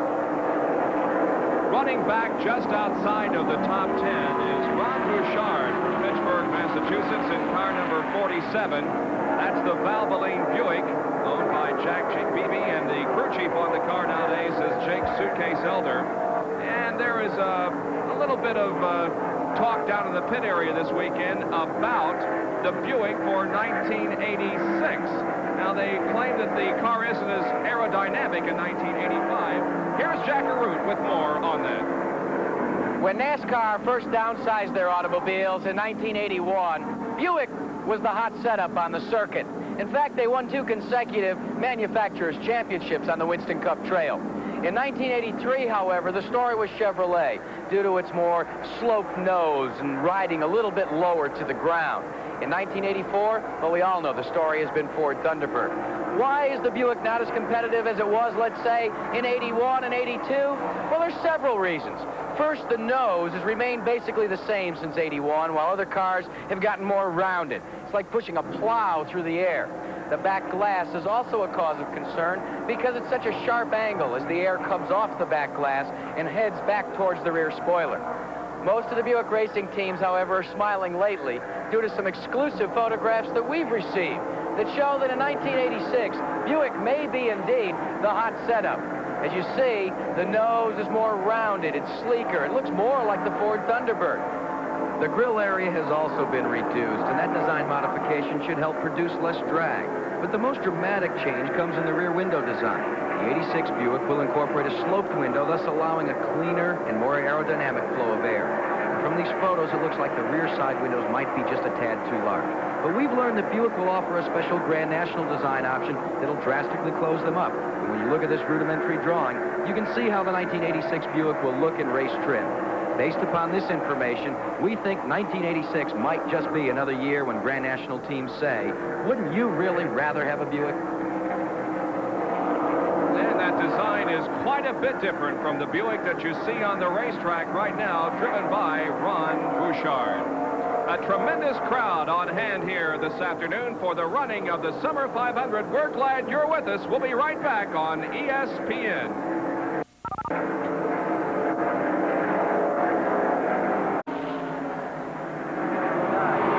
Pocono, where Jeff Bodine has about a 1.5 second lead now on Neil Bonnet, with Bill Elliott running in 3rd position and Kyle Petty still in 4th place. 75 laps have been completed in this 200-lap race, so the halfway point and the Barclays American $10,000 bonus will come in 25 more laps. Jeff Bodine, Harry Hyde, car number 5. They have not won a race yet in 1985. There is 2nd place Neil Bonnet and 3rd place Bill Elliott. Bodine also does not own a pole for the 1985 season. If you were with us at the top of the show, we told you that he was the fastest qualifier on Friday here at Pocono, but they were disqualified for allegedly using illegal fuel. I got to tell you that in canvassing informally the rest of the crews down in the pits this morning, they all felt as though it is something that everybody does from time to time. And I think the crews more or less kind of sided with the Bodine Hyde group rather than with NASCAR. Taking NASCAR side of it, you can't check every car every time. It's something that you have to do on a spot basis. It so happens that this time, in the opinion of NASCAR, as we look at Tommy Ellison in the Friedlander car who has come to a stop here at Pocono, he's obviously left the race car, he is out. But in defense again of NASCAR, the Jeff Bodine people, the NASCAR people, they say they cannot check everybody every time, and it's just something that every once in a while you have to crack down on. Let's go down to Dick Bergeron. Dick? Well, the whole Ellis team has just run to the other end of the pits. They're going to try to get the car going. Its problem apparently is that the fuel pump is broken. Crew Chief David Ipt, who's recently joined the organization, just ran by here with a shirt that says Norman on it. The team is struggling. They're just really getting started in Grand National Racing. They're trying desperately. Ellis, a former champion driver in late model sports and racing, in trouble, stalled on turn 1. Yeah, it's just at the exit to the pit area. It's sitting in the grass, so it's not endangering any other driver on the racetrack. Let's go down to the other end of the pit area and Jack Arute. And Tommy Ellis is taking what is called the longest walk back down to the garage area. Tommy, you're out of the race. Fuel pickup problems, we understand, on the car. Fuel pump went out on the car, but we never did have it hooked up. We were just anyway out there. We wasn't doing anything but riding around. We kept trying to adjust the car, but nothing we was doing was seeming, nothing we did really helped us, and we were just out in left field. This Friedlander team is brand new. It's a dynamite opportunity for you, but I know Tommy Ellis. He doesn't like to run as a back marker. How long do you think it's going to take before you're going to be able to get it all together and be one of the superstars on the Grand National Circuit? Well, right now, it looks like it's going to take a long damn time. Well, he makes the walk back, gentlemen, and that's a long walk, especially when you're Tommy Ellis. This was only Tommy Ellis's fourth start in the 1985 Grand National season. He competed at Charlotte, at Michigan, and at Daytona. And here today, he started in 19th, but is out of the race. Also, Bob, that's only his second time here. David Itt has helped him this weekend, and it was a one-race deal, although David, being an experienced mechanic, may stay with the team for the rest of the year. We'll have to wait and see. Neil Bonnet back in the lead, taking the position over from Jeff Bodine. There are 20 cars still on the lead lap. Neil Bonnet is the leader, Bodine second, Bill Elliott is third, Kyle Petty running in fourth spot. We have had 3 caution periods for a total of 9 laps. Don Hume has spun a couple of times, resulting in 2 of the 3 yellow flags. But no contact with the retaining wall during those Don Hume spins. Running in 19th position is Bobby Allison in car number 22, running in 19th. There he is. Right behind him is Ken Schrader, and we anticipate the next series of pit stops in about 2 more laps. Well, Bobby Allison, of course, the center of some controversy the last couple of weeks since the win of the Dyegard R&D car, actually the Gardner racing car at Daytona earlier this year. And he had a qualifying time that perhaps was a little disappointing to him this weekend here at Pocono. He has not really been able to climb out of about 15th to 20th position. He's been laboring hard all day. Now, remember, this is his own team. The car looks exactly like it did when he drove it under the Dyegard stable banners, but it is his own team. It's something he has done before. As a matter of fact, he has driven for 13 different car owners, including himself, in his Grand National career. About a third of his career starts have been in cars that he himself has owned. 13 of his 81 wins have come in his own car. But his last win as a car owner back in Richmond in 1974. Whether or not it works out this time, only time will tell. The team with Bobby as the driver has been struggling. Terry Labonte going very slowly on the racetrack between turns 1 and 2. He's just entering the tunnel turn.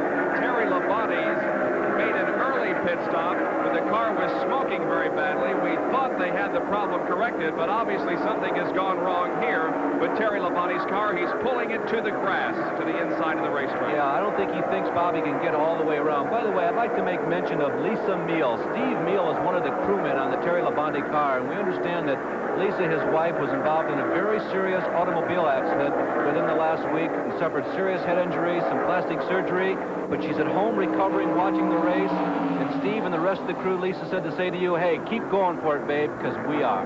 Labonte has pulled off the racetrack using the road course on the infield.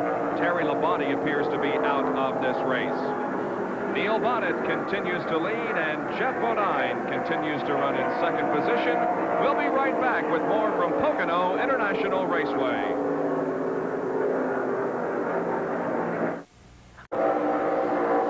Bobby Allison back out onto the racetrack after having completed his pit stop. They replaced rubber on the right side of the car, and they filled it with fuel, but he had a momentary meeting with a crew member, Larry. Yeah, he did. It wasn't real serious, but it was reminiscent of an old Harry Gann incident that we had on ESPN. Oh, the guy holding the signboard stood out there just a little bit too long as Bobby comes to a halt. That may have been a little early, but I think it was on the verge of being a routine pit stop. Bobby, 35 laps from his last pit stop. There didn't seem to be any panic during that pit stop. We're sorry to see the defending Winston Cup champion out of the race, and he's with Dick Berggren. Terry, and early still trying to start the car. What is your problem? Well, we don't really know. I guess something in the ignition or something went out. It just cut off. Terry Labonte, ignition problems. The crew is working on it. Jack Aroon. Down here with the crew member who was almost drop-kicked here in Bobby Allison's pit, an old-time racer himself, Red Skagel. Red, you almost put Spread Eagle on top of the hood of that car. He didn't stop quick enough. Well, you didn't seem too concerned, though. He looked at you, you shake back at him. You're kind of used to this. You're an old hat at it, aren't you? Yeah, I'd rather be driving, though. I don't like it in here. Well, that's the story from down here in Bobby Allison's pit. And remember, guys, this is a pickup crew for today. You know who's changing the right front tire? Davey Allison. And Davey Allison was supposed to have participated in an ARCA race yesterday here at Pocono, but instead they decided to allow that car to be run by Bobby here today. By the way, that ARCA race that we hope you saw yesterday on ESPN Live was won by Bob Schacht, and it was a great race. Yeah, it really was. By the way, Red Skagel, driver, many feature wins, many championships at the Beltsville Speedway. Here comes our leader, Jeff Bodine, in at the Beltsville Speedway in Maryland. This pit stop comes on lap number 84. Jeff Bodine and the Levi Garrett machine bringing the car to a stop now, and the crew goes to work on the car. The jacks are under it. The car is being raised on the right side, and the tires are being changed. The fuel is being put in.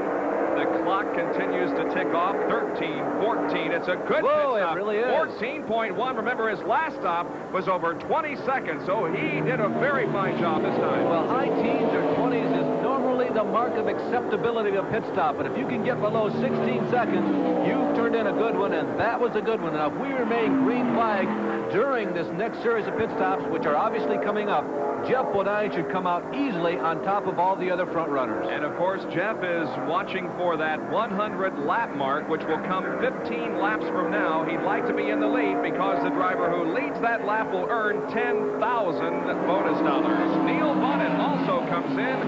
The Junior Johnson crew will go to work on this car to change the rubber and refuel it.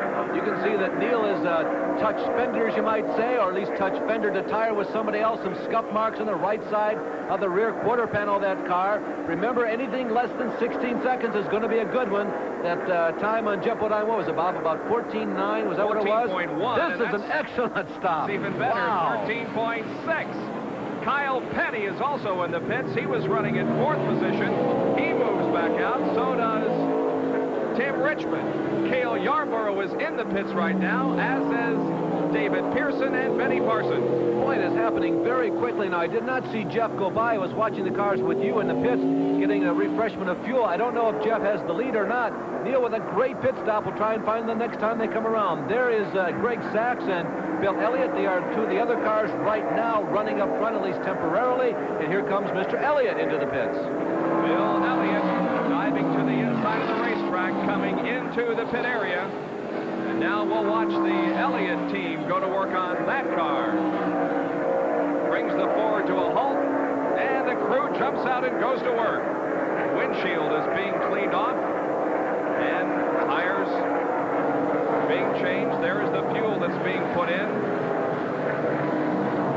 You know, Bob, they are on their way to just an incredible year in terms of dollars won. You realize that he has won over $600,000 already, that if you win the points championship, that is worth an additional $250,000, and he has the possibility, of course, on ESPN at Darlington later in the year, winning $1 million.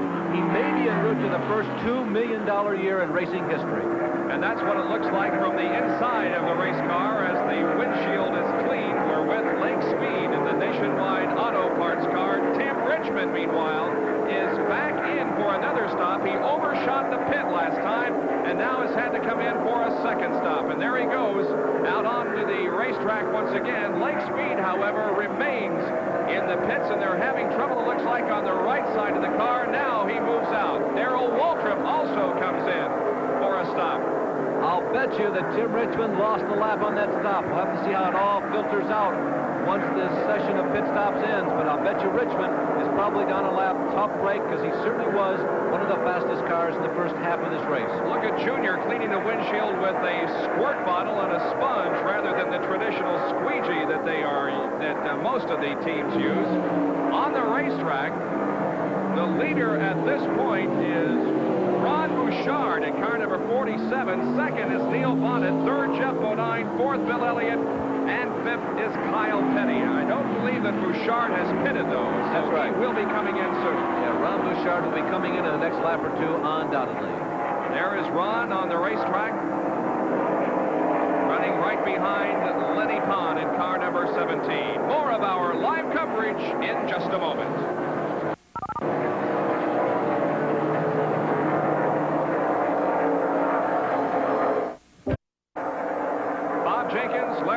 Dick Berggren and Jack Arute back at Pocono International Raceway for the running of the Summer 500 Grand National Race. Neil Bonnet, the leader, Jeff Bodine running in 2nd position, and Bill Elliott is now 3rd. David Pearson in the Haas-Ellington-owned Chattanooga Chew Chevy is in the pit area, and here is Jack Arute. And we've created some sort of a traffic jam here, but we caught up with David Pearson. David, you're out of the race in the last time that you'll be driving number 21 for Haas-Ellington. What put you out? Well, it is. Of course, the reason that we went out this time, the tie rod end broke. Of course, you can understand that because the fast we running and the track is awful rough going across the tunnel over there, so it just broke the tie rod end off. What about the rest of the competition out there? We were remarking while waiting to go on the air that I can't recall drivers pushing so hard so early here at Pocono before. Well, everybody now, the way they got the points set up, that you have to lead the race, get so many points, and then most of these guys are running for the points, and they all want to lead the race, and they are. Just every one of them seems like it's a last lap deal. Now, what about Talladega, Alabama? We understand you'll be wheeling a Ford Thunderbird. It'll be maintained by your son, Ricky. But there's the rumor out that it was a Junior Johnson Thunderbird and that there's some influence there. Set the record straight. No, it's not Junior's. That's for sure. It'll be my car, and we'll keep it there in Spartanburg. Okay, that's the story, and we've got it right here on pit road. All right, David Pearson out of the race, but we'll look for him on down the road in the NASCAR Winston Cup season. There are your 2 leaders once again. It is Neil Bonnet and Jeff Bodine. The hood on the Richard Petty STP Pontiac is up, and work being done on that car while Richard sits helplessly in the pit area. Boy, they've had a long, long year, Bob. I talked with Mike Beam, his crew chief, earlier this year. They said, you know, we're way down on 18th place in points, and we feel like we just got to go all out. We got to go for it. They had hoped that their own hybrid engine would do well here today, but it just hasn't. Apparently, he's been in the pits 3 or 4 times in the last 3 or 4 laps. In less than 9 laps, the 100 lap mark will come the halfway point, and the leader of the lap will win $10,000 from Barclays America. Remember, last time, Bodine and Bill Elliott dueled right to the 3rd turn before Jeff Bodine pulled ahead and won the $10,000. Right now, it looks like it could be a battle between Neil Bonnet and Jeff Bodine for that 10 grand, but we'll see how things go in the next 8 laps. An interesting statistic, 70% of the winners of this race, the Summer 500, have led at the halfway point. Now, as we watch this race, let's set it up just a little bit for you. Remember, as Bob told you, now 8 laps to go. We go for the money on lap number 100. What will happen the next time that Neil Bonnet goes down the front stretch? You'll watch that serpentine motion as he goes down toward the inside of the racetrack. He, by the way, was the one who invented it here. Most of the drivers didn't think that you could draft here at Pocono, but what they have learned is that you can on the long front stretch. Jeff Bodine will try to follow Neil Bonnet because he can run normally just a little faster if he's in his wake of air. So you'll watch Jeff try to emulate what Neil does this time as they come out of turn number 3 and down the front stretch. Jeff will try to creep up on Neil during the next 7 laps, hoping to make his move, probably coming out of the tunnel turn number 2, through the short chute there between 2 and 3, and then around turn number 3. We'll see how it goes. Back in the car of Lake Speed, we're watching out the rear of the car, and I'm not sure, it is Bobby Allison in car number 22 who is behind Lake Speed now as they're out on the backstretch. Just to update you on the Terry Labonte situation, the official reason for his being in the garage area right now, and at least temporarily out of the race, a faulty distributor. Well, you can really see the cars and the drivers get knocked around when they go over turn number 2. It's like being knocked around by a heavyweight prize fighter. And if you tiptoe too low, get down off the racetrack going in the long turn number 3 where they're in right now, you can see you also get a pretty good jolt. Now here we come off of turn number 3, down the long front stretch, 3,700 feet, 3/5 of a mile. 150, 155, 60, 165, 170 miles an hour. And now you got to take a big deep breath because you go into a 14-degree bank corner, 675 feet long, but you really have to pump the brakes hard because if you don't, you skate right out of the groove and right up into the cement wall, and the cement wall remains to this day to be undefeated. And it's pretty much clear sailing in front of Lake Speed as he moves out of turn number 1 down the Long Pond straightaway. The 94 laps have been completed, Larry. We're only 6 away from the halfway point. And at that point, we'll have the Barclays American Run for the Money, $10,000. Come back with us for that in just a moment after these messages.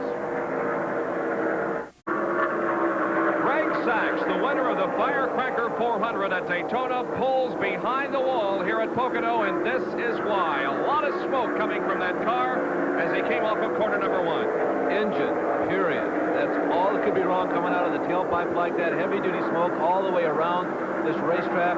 You know, as we look at the number 77 of Sachs, that was an amazing story down at Daytona, but who would have thought, seeing him here, a couple months ago when he was running the Hilton car, when he finished 16th, he finished the race, but that he would have gone on to win down at Daytona. He entered the 85 season, you know, with only 1 career top 10, but now he's a winner. The Lake Speed with our in-car camera running right behind the leader of this race, Neil Bonnet. And we are only a little less than 3 laps away from the midway point, and Neil Bonnet has put some distance between himself and second place Jeff Bodine. And you can see how Neil got the left side tires off of the track once again there in the tunnel turn. It looks like that Neil Bonnet could walk away with the $10,000 at the halfway point. Let's go to Dick Berggren, who's with Greg Sachs. And Greg Sachs is sitting in his car, and there's a big puddle of white water underneath it coming out of the header.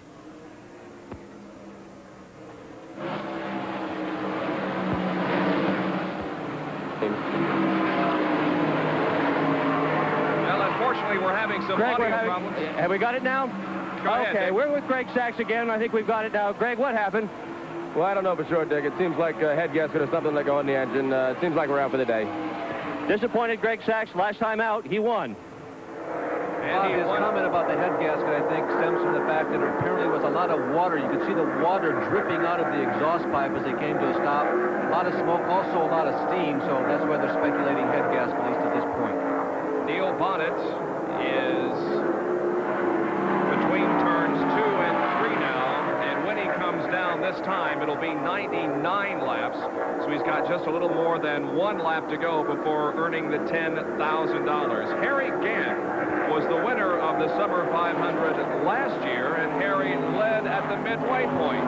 And I'm sure that Neil Bonnet is hoping for the same kind of outcome here this afternoon. Less than a lap to go now, and $10,000 will be in the pocket of Neil Bonnet. I'll tell you why, for the sake of our viewers, why this is significant. The guys don't take this lightly. They really view lap number 100 as the first unofficial finish, if you will, in this race. So it's not that they've all kind of give it up and said, Neil, go ahead and take it. I can guarantee you that Jeff Bodine is continuing to work hard. There you see Neil Bonnet flag at Terry Labonte, or wave at Terry Labonte as he goes by. And I can guarantee you they took this very seriously. Bonnet has just buried everybody, including Jeff Bodine. So this is a very significant development in this race. All right, he is approaching turn number 3 now and about to complete lap number 100. Neil Bonnet from Bessemer, Alabama, and the number 12 Junior Johnson-owned Budweiser Chevrolet comes off of corner number 3. Here it is, the halfway point, and Neil Bonnet collects $10,000 from Barclays American. You can see how excited the crew was about this and how they took it all in. Oh, there's finally a wave of acknowledgement. But seriously, I'll tell you, the crews do think about it. They plan on it. This is something they were all shooting for. And I guarantee you that Jeff Bodine is at least temporarily dissatisfied, temporarily disappointed. But, you know, the disappointment is now over. Now it's on with the rest of the race. They are still really a candidate, needless to say, to win this event. A lap ago, you saw Terry Labonte back out on the racetrack. His distributor problems have been corrected, and he's back out in the race. Let's go down to the pit area once again. You want to know why why these guys are so unemotional, gentlemen? Because that's the way Junior Johnson wants it. There was a race a couple of years ago when Darrell Waltrip, when it was only a one-car team, was leading in Darlington, South Carolina. With just about 4 or 5 laps to go, they were all excited, patting themselves on the back. They felt they had the victory. Then, if you recall, and you recall your history well, Waltrip sputtered down on the pit road and was passed by Harry Gant. Junior Johnson has never let the crew members forget that. Mike Stolarczyk is spinning down off of the third turn. Mike Stolarczyk, car number 87, spins at just about the same place that Don Hume spun earlier in the show. His car is rested at the entrance to the pit area, and it is not going to bring out a caution. Well, this is the Buck Baker driving school car. Mike Stolarczyk is a graduate of Buck School, and he and Buck got together to put together this team for him to run competitively in the race today. So needless to say, this is Mike's first opportunity to see the big, broad yellow stripe on the back bumper. He's a rookie in Grand National Racing. He got off of the racetrack coming off of turn number 3. He's in the grass. He's getting no traction, taking a very wild ride. You see bits of rubber coming off of the tires of the race car, and he makes no contact with any wall. But boy, that was certainly a thrill for this driver who's in his first time ever Grand National race. Not a bad job of driving, keeping that car away from the inside barrier. Stolarczyk is still stalled at the entrance to the pit area, but still the yellow is not out. Lake Speed continues to motor around the 2.5-mile Pocono International Raceway, and we'll be right back.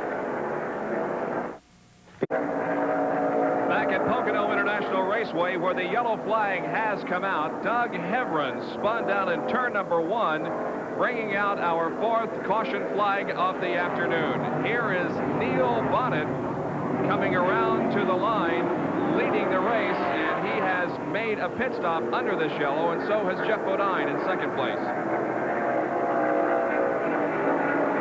So we have now completed 104 laps of this race, and our mid-race recap shows you that the pole sitter when this race was Darrell Waltrip, qualifying at 152.220 miles an hour, but he's had overheating problems. Bill Elliott started alongside in row number 1, and Bill at the moment is running in 3rd place. The time so far, 1 hour and 48 minutes. The average speed, 138.419. We've had 11 leaders and 25 lead changes. We are now under our 4th caution of the afternoon. For 3 caution periods, we had 9 laps. As far as attrition is concerned, Dale Earnhardt is out of the event. So is Dave Marcus. J.D. McDuffie is out. Tommy Ellis also has retired from competition. Others who have dropped out of the race include David Pearson, Don Hume, and Greg Sachs. The top 10 at this point, Neil Bonnet is the leader, Jeff Bodine 2nd, Bill Elliott is running 3rd, followed by Kyle Petty and Darrell Waltrip. 6 through 10, Harry Gant. Cale Yarborough is 7th, Benny Parsons 8th, Ricky Rudd 9th, and Ron Bouchard is now running in 10th position. That's the halfway point of the Summer 500. And the mid-race recap has been brought to you by Coney, makers of shock absorbers and suspension kits for all performance cars. Coney, proven superior.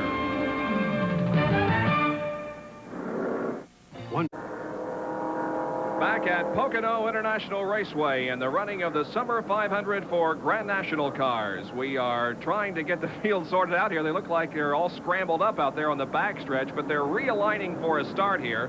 With 106 laps completed, we are yellow because of a spin down in turn number 1 involving Doug Hevron. Well, they're supposed to get 2 abreast. The guys who are 1 or more lap down get the inside. The guys who are on the lead lap get the outside. Richard Petty may be the fly in the ointment there. I can't tell. The drivers are thinking, well, maybe Richard's going to pit this time. If he is going to pit, he can drop way down to the inside of the racetrack and make what in effect is a 3rd lane as long as he does not pass the race car. And everybody's trying to figure out, well, gee, is Richard going to pit or is he just going to stay out on the racetrack? But they need to get in 2 lines. Terry Labonte and Trevor Boyes have both been black flagged and penalized a lap for passing the pace car. We anticipate a green flag this next time around. The leader is Neil Bonnet, and in 2nd position is Jeff Bodine. Bill Elliott is 3rd, and Kyle Petty running in 4th spot. Bob, I'm pretty sure the guys right in front, Ron Bouchard, Rusty Wallace at the outside row now, Tim Richmond, are the entire length of the track behind Neil Bonnet. They're trying to stay on the lead lap right now. At least the first two cars are. Richmond may be a lap down or maybe 2 laps down. Remember, he had that extra pit stop when he overshot the pit. Now the field accelerates coming down this long 3,700-foot straightaway.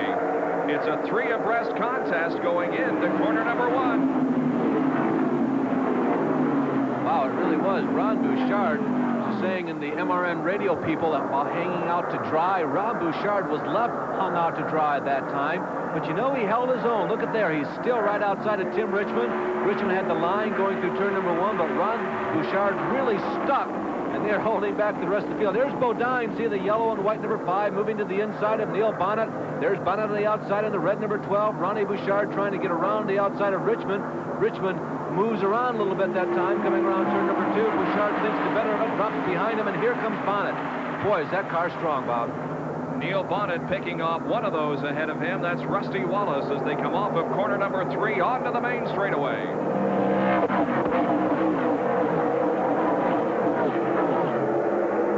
Tim Richmond, Ron Bouchard, then Neil Bonnet and Rusty Wallace, but Neil Bonnet is the leader of the race. The other 2 drivers ahead of him trying to stay on the lead lap. Bonnet goes to the inside and puts Ron Bouchard a lap down, and again gets the left side rubber off the grass, and it gets a little squirrely coming off of the corner, but holds his own. Yeah, it takes a moment just to recover when something like that happens. You can see that word momentum again. Bonnet just doesn't have it. Once things get straightened out after he goes through turn number 2, there goes Yarbrough, goes down to the inside. Harry Gant is right there on the outside. Lenny Pond, they're going in turn number 2. You got to get 1 abreast. Well, 2 abreast if you're Yarbrough or Gant, and everything is okay. Gary letting that car slide high, losing a couple of positions. Yarbrough gets by, so does Benny Parsons. And now Neil Bonnet goes around Tim Richmond, and Richmond goes a lap down. Richmond may be 2 laps down now, maybe as many as 3. I'm not really sure. Remember again that pit stop. Bouchard running 3rd there in line, Wallace running 4th in line, and Richmond running 2nd in line are all at least 1 lap down. There's Kyle Petty, who saw him move down. There's Richmond taking a look to the inside of Neil Bonnet again. Jeff Bodine in the brightly yellow painted nose. He's still right in it. Boy, it's a beautiful sight coming down that long front stretch going into what really is a pretty tricky corner. Turn 2, we've commented about that many times, but turn 1, it's the highest speed turn in some respects because it has such a bank, but it's a very abrupt turn. The most abrupt corner on the racetrack, beyond the shadow of any doubt. 109 laps completed. Neil Bonnet, the leader, having started this race from 21st position. And Jeff Bodine, running 2nd, started from 22nd spot. Harry Gant is running at the moment in 7th position. There he is in car number 33. He is a former winner here at Pocono. Yeah, Mr. Second Place, and I don't say that with derogatory either. I'll tell you, that is a real solid indication of just how consistent this team is. Harry has won in his Grand National career. I guarantee you he is a winner in 1985, and he's also won 7 times in his entire career. So to call this guy Mr. Second Place maybe is a bit of a misnomer. He's Mr. First and Mr. Second Place. He had a skein of 4 consecutive second-place finishes earlier this year. Places like Dover, Charlotte, Riverside, and Pocono. 4 times in a row he was second. He was also second at Rockingham earlier this year. Though he's never led the points, he's been knocking at the door all year long. And right ahead of him on the racetrack is Benny Parsons in car number 55. Benny now looking to the inside of Darrell Waltrip. Back on the far side of the racetrack, and Benny sneaks around Darrell Waltrip, or almost does, and Harry Gant looks like maybe bumped Benny Parsons in the rear end of the car. Coming off turn number 3, Parsons and Darrell Waltrip are side by side. You might say they snuffed each other. No, that's a bad joke. Benny Parsons, among all of the veterans, is probably the guy who has been the most successful here at Pocono. Back to that in just a second. There is second place battle right now, and Bill Elliott emerges from the pack. He goes to the inside of both Ron Bouchard and Jeff Bodine, and Elliott has, for the moment, a comfortable second place. Just to put a period on the Parsons story, he is, among the veterans, the guy who has the most top 5 finishes here at Pocono in his career. Well, we haven't talked too much or mentioned very much about Bill Elliott this afternoon, but he has been right in there all race long. I don't think he has been more than 3rd or 4th position. but boy, he has been right up there among the leaders, and with 89 laps to go, he has to be considered a favorite to win this race. Boy, he really does, Bob. We had a report, by the way, incidentally, that 5 Bodine and 47 Bouchard, a couple of the New Englanders in today's race, touch coming down the long front stretch that time. You can see there's that serpentine motion. Bonnet once again trying to shake the rest of the field, but he can't. They all stay in line. Richard Petty dropping way down low, off the pace today. There's Cale Yarborough trying to make a move on Kyle Petty, I believe, on the inside of him. Talking about Elliott, you know, he has still won 4. Get ready for this. It's almost like we've forgotten him, but he's won 4 of the last 7 races on the Grand National Trail. He's won 7 times this year, almost half the races. Needless to say, it's redundant, but what a superlative effort this year by Dan and Early Elliott, who work on the car down in the pits, as well as Bill Elliott, who does one heck of a lot of work on this machine. He's moving in on moving in on Neil, Bob. He is. He's closing the gap, and as a matter of fact, maybe making a challenge for the lead here. No, he decides to get off the accelerator just a little bit and let Neil have the lead, but let's see what happens as they come off of turn number 3. Perhaps he's setting up Bonnet for a pass here on the main straightaway. Here they are. Across the stripe, Bonnet hangs onto the lead, and Elliott settles back into second position. The average speed of the race at this point, 135.505 miles an hour. Now it's almost a side-by-side contest into turn 1. The rear end on Elliott's car getting around just a little bit. He's not able to pass. He stays in second spot. Well, as these two do battle out on the speedway, sad to report that Rusty Wallace, the young driver from the St. Louis area, has pulled his car back to the pit area after running in the top 20 all day. As we watch Bonnet and Elliott duel for first and second, third, fourth, and fifth has really heated up.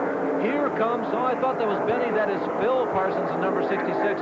Jeff Bodine runs third. I believe that Phil in 66 and Ron Bouchard in 47 are a lap down to the rest of the leaders in the race. That's the information we get. So Jeff Bodine is solidly entrenched in third place here, and the cars behind him are a lap down. Also was going to comment the last lap that I think that Elliott may be handling just a touch better than what Neil Bonnet is at this stage of the race. See him drafting Neil now. He'll go look to the inside. Do I have enough room to get around? Well, let's see. Yeah, I think I might have the advantage. Can I stick down here? Yes. If I handle good, I'll sneak on the inside. I think I got him. Now can I get the RPMs up? If I haven't hit the brakes too hard, I got good RPMs going on this long pond backstretch. Yeah, I got you that time, Neil. With confidence, you might say. Yeah. Bill Elliott now is in the lead of the Summer 500, but look at Neil Bonnet. He is looking for the opportunity to snatch the lead back from Bill Elliott. Cannot do it, however. Bonnet content to run at least at this point in second position. Bill really has the advantage right here. This part of the racetrack, coming out of turn number 2, going around turn number 3. Watch the difference open up as they go around the long third corner. Down to the pit area, here's Jack Arute with a comment on Bill Elliott's performance so far. Well, actually, it's a performance of Neil Bonnet. You know, you were talking, Larry, about the situation with Neil Bonnet that maybe he wasn't handling as well as Bill Elliott. Well, just about 6 laps ago, this staid crew down here all of a sudden just perked right up, and the little hairs in the back of their neck stood up because Neil was hollering he thought he had a tire going down.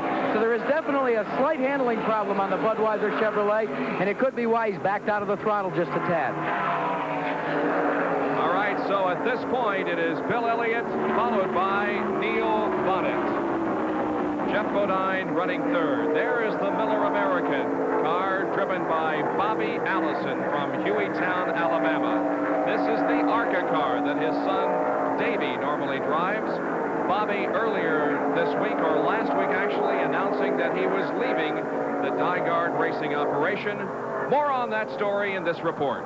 Since winning the national driving title in 1983, Bobby Allison and Dyegard Racing have had problems. Few wins and discontent came to a head when Director of Operations for Dyegard, Gary Nelson, decided to field a special research and development car. Modified star Greg Sachs was tapped as the driver, and the concept yielded immediate results. The unsponsored and numbered 10 from the Nelson R&D stable captured the Firecracker 400 at Daytona International Speedway on July 4th. For Greg Sachs, it was his first career win, and Dyegard racing team members defended their use of an R&D vehicle by saying that Bobby Allison refused to try unconventional race setups and combinations.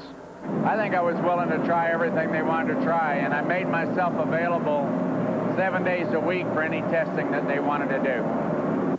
But did the win by Sachs precipitate a final divorce between Dygard and Bobby? Well, it was one of the things that was certainly an effect on the decision. All the conditions affected the decision, but we had contractually agreed to have a one-car effort with all of the effort going to one car, and that really was the key. So just 5 days ago, Bobby Allison announced his final departure from the Dygard racing operation. And he comes here to Pocono with his own car, built in his own shop and maintained by his own people, all of it located in Hueytown, Alabama. For Bobby Allison, his assistance will come from Donnie Allison and his brother Davey, but the number will remain 22 and it'll still carry the Miller American sponsorship. What about Dygard and Greg Sachs and the old number 22? Well, it's become number 77.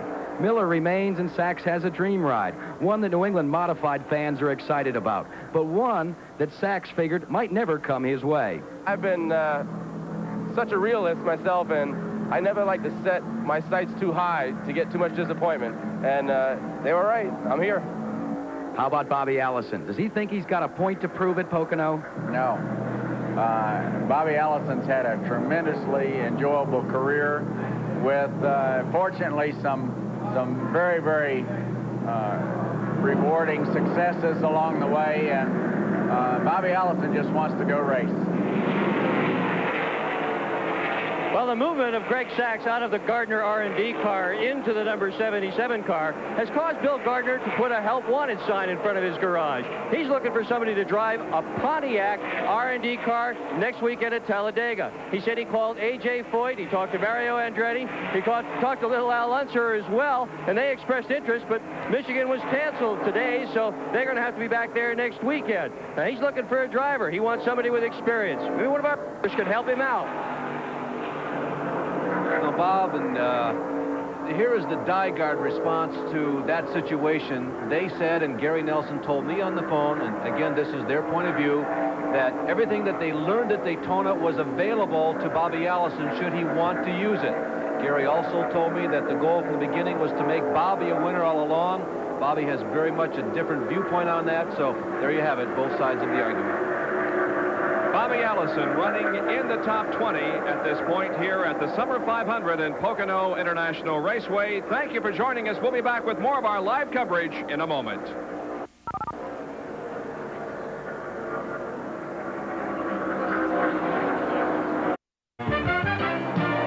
With 120 laps completed, the leader is Bill Elliott. Second now is Cale Yarborough. An interesting graphic here. We've been talking all along about the great year that Bill Elliott has been having. Here are some other good seasons down through the years. David Pearson won 62% of the races in '73. Elliott has won 47% so far this year. Pearson again with a 45% winning percentage in '76. Petty won 43% in '75, and Waltrip 40% in 1982. Waltrip won 39% in '81. Leroy Yarborough won 37% of the races in 1969. Cale with 33% in '74 and '78, and Bobby Allison had a 32% winning percentage in '72. Bob, all those numbers come from since the season has been shortened to about 30 races. Now, Richard Petty did have a great year back in 1967, I believe it was, as we look at this real spirited tussle for probably about fourth on back, fourth, fifth, or sixth in that group. Petty won 60% of his races in a 50-race season, or almost a 50-race season back in '67. But Bill Elliott having what you might call the second-best year in modern history of NASCAR, although one point in his favor, David Pearson, when he won 62%, he ran an abbreviated schedule. He won, I think, 11 of the 18 races that he competed in that year. Let's go down to Jack Arute, who is with Bill Gardner. Well, you heard Dick Bergeron talk about the help wanted ad that was placed by this man, Bill Gardner, the president of Gardner Racing Incorporated and Dygard Racing. Bill, what about it? We know Andretti's not available, nor is Unser or A.J. Foyt. Who's it going to be next week? Well, we're still looking over a bunch of resumes of people that have called us, but to be honest with you, we haven't chosen anyone yet, but we're still looking. It's very difficult. We put a help wanted ad out. We feel we have a competitive R&D car to field at Talladega, and the number of people that are available are few and far between that are you know, that are potential winners. Are you saying that this time, rather than tapping a relative unknown like a Greg Sachs out of a modified division, that you're trying to find a more established driver, maybe from Formula One, maybe from kart, maybe from some other form of motorsports? Definitely. We feel that at Talladega, especially at, you know, 200 plus miles an hour, and if you have a car that's capable of leading and racing with the best of the NASCAR boys, you know, you have to have an experienced guy who can get up there and mix it up with them in draft and potentially go on to win. And then now I've looked into the kart circuit, and obviously the Michigan race being postponed last week, Jackie, you know, being postponed to Sunday, the day of the Talladega race, obviously leaves out all the kart boys. But, you know, maybe somebody else is out there that we haven't thought of. And we will not field a car unless we have somebody that we feel is capable of winning. Well, things sure have changed since old number 10 went to victory lane. Now they're a little more selective. Bob, let me give you a real interesting long shot scenario. It just came to me. This is not something that's been talked about. Buck Baker told me that Derek Bell will be attending his school this week. He wants to kind of brush up for the IROC series, which also runs at Talladega. A man from another series, capable of going 200 miles an hour. I bet you Derek Bell could do that. It's a good candidate. You busy next Sunday? No, I'm going home to a sprint car race. Oh, okay. $50,000 to win at Eldora. Okay. Can you imagine that? $50,000 to win a sprint car race? Well, the battle here on the racetrack, Harry Gant, Ron Bouchard, and Tim Richmond running right together out there. Again, we believe that Bouchard and Richmond may be a lap down. Harry Gant shown in 6th spot right now. Well, Harry having one of those typical Pocono days for the Hal Needham, Burt Reynolds team. He has not exactly been at the hunt at the point, as they say on some other networks, to televise races, but he has been competitive all day long. And I still maintain my position that you just don't know what this guy has up his sleeve until you see the last 10 laps of the race. He still may be a real bona fide candidate. There you see the interval, first, second, third go by. I'm guessing that that's Waltrip. He perhaps has moved up to 4th, is what they're showing him right now, and then Harry Gant running in 5th. So there you see a real quick glimpse of the interval as Gant goes to work to the inside of Trevor Boys in car number 49. There are 11 cars on the lead lap. We have had 26 official lead changes among 11 drivers to this point, and 4 caution periods for a total of 13 laps. The average speed of the race is 136.398 miles an hour. Bill Elliott, however, has been in the lead for the last several laps. There is Tim Richmond in car number 27, a former IndyCar driver who has been a regular on the NASCAR circuit for the past few years. Matter of fact, a former Rookie of the Year at the Indianapolis 500-mile race. We're looking at Tim Richmond there, Bob, and here's just a little bit of speculation as to what might be going on. You know, earlier in this race, if you've been watching, you've seen a lot of trading up positions. There's Richmond now going around Ron Bouchard, but for the most part, Gant, Bouchard, and Richmond have been in a line like beads on a chain here the last 5 or 6 laps. We've told you that Richmond and Bouchard are probably a lap down to the let's make it official. They are a lap down to the leaders, and Harry Gant is trying to keep pace with the leaders. All 3 of those cars, there's Benny Parsons right behind him, Kyle Petty right behind him, are capable of running up to the front. And it's likely that the reason why, or possibly the reasons why they're not doing so much battle among themselves, is that you can go just a little faster when you're in a draft. And maybe that's what they're doing right now. They're trying to stay in line and trying to stay up with Elliott, Bodine, and Bonnet. Not really working, by the way. Those guys are so fast, but you can run just a little faster, and normally it's a little bit safe that way, running that way on the racetrack. We believe that Cale Yarborough is coming into the pit area. Here he is in turn number 3. He's slowed coming off of the tunnel turn and was very slow down the north straightaway. Cale Yarborough, who is in 2nd spot, is headed for the pits. And wisp of smoke coming off at least the left header as he came around turn number 3. He pulls out to the right. He's going back to the garage. Here's Dick Berggren. It's a serious problem for sure. Waddell Wilson, as soon as you spoke, Waddell Wilson took his headset off. There's no excitement here at all. They are slowly wending their way to the garage, and we'll try to find Cale Yarborough shortly. Tough break for Cale Yarborough, a former winner here at Pocono, but it will not be a win for him this afternoon. The leader is Bill Elliott, and here he is about to complete lap number 128. Now, we're going to try to time his lap to see just exactly how fast he is going out there on the racetrack. Here he comes down the main straightaway, about to cross the start-finish line. Now recall that the guys up front qualified in the 59-second bracket. 59.1 was the time for Darrell Waltrip, who sat on the pole. That was 152 miles an hour. You expect the track to slow down significantly during the running of the race. We told you earlier the sun beats down on it. Oil is deposited on the racetrack. Rubber, more often than not, helps, but it can't compensate for the excess oil and how slippery the track becomes when this asphalt heats up. So you would expect Elliott to be running significantly slower than what they qualified at, but of course, obviously, he's running faster than anybody else because with 128 laps down, Elliott right now is the guy out front. Well, it is not a sunshiny day anymore. The cloud cover has moved in. The humidity remains very high, and it's very warm here, but the sun is not beating down as it was at the start of this race. So perhaps the track is just a little bit cooler than it was, say, 2 hours ago. Elliott crosses the finish line, and there you can see it's just a little over a minute, so he's going just slightly under 150 miles an hour. Now, here's this pack of cars involving, among others, Harry Gant and Benny Parsons. Now, we're going to try to determine if these guys are catching up to the leader, Bill Elliott, and whether or not staying together in a draft is indeed beneficial. It may have been a bad lap to catch him on. I'm not really sure, Bob, because they were going through slower traffic, and whenever you've got 3 cars racing up against the wind, it's a lot difficult, a lot harder collision with the air than just one car slicing through. But let's see how they're doing. You can see Richmond is following Harry Gant. Harry almost shook Tim a couple laps ago, but Tim has moved back up and is content to stay behind him. Elliott, I'll tell you, that was a very quick time, Bob. I was surprised that he was within a minute and a half, or a minute .5, to be honest with you. Tim Richmond, coming over turn number 2, lost the handle for just a second. He slid way up by the cement. The draft was broken. He's just at the tail end of the draft at these speeds, so that might hold everybody back a little bit on this lap. But again, I was surprised at how quickly Elliott is winging out there all by himself.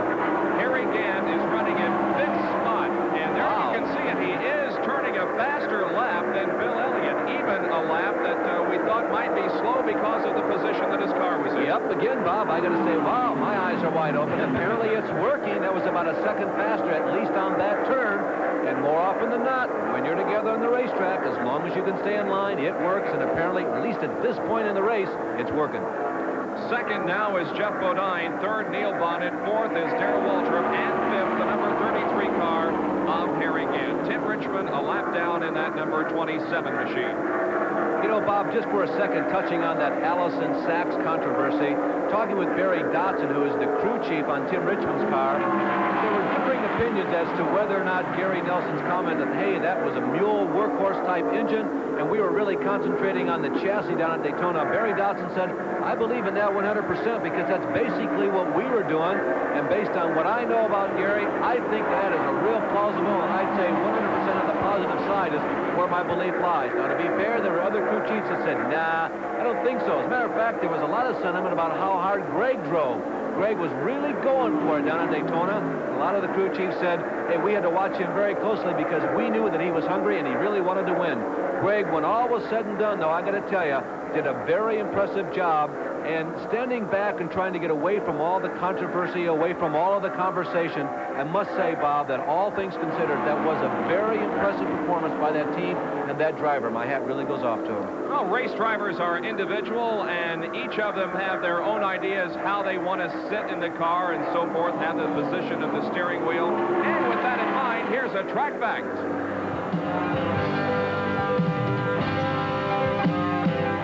For most Winston Cup drivers, this would be the position on the steering column of the steering wheel.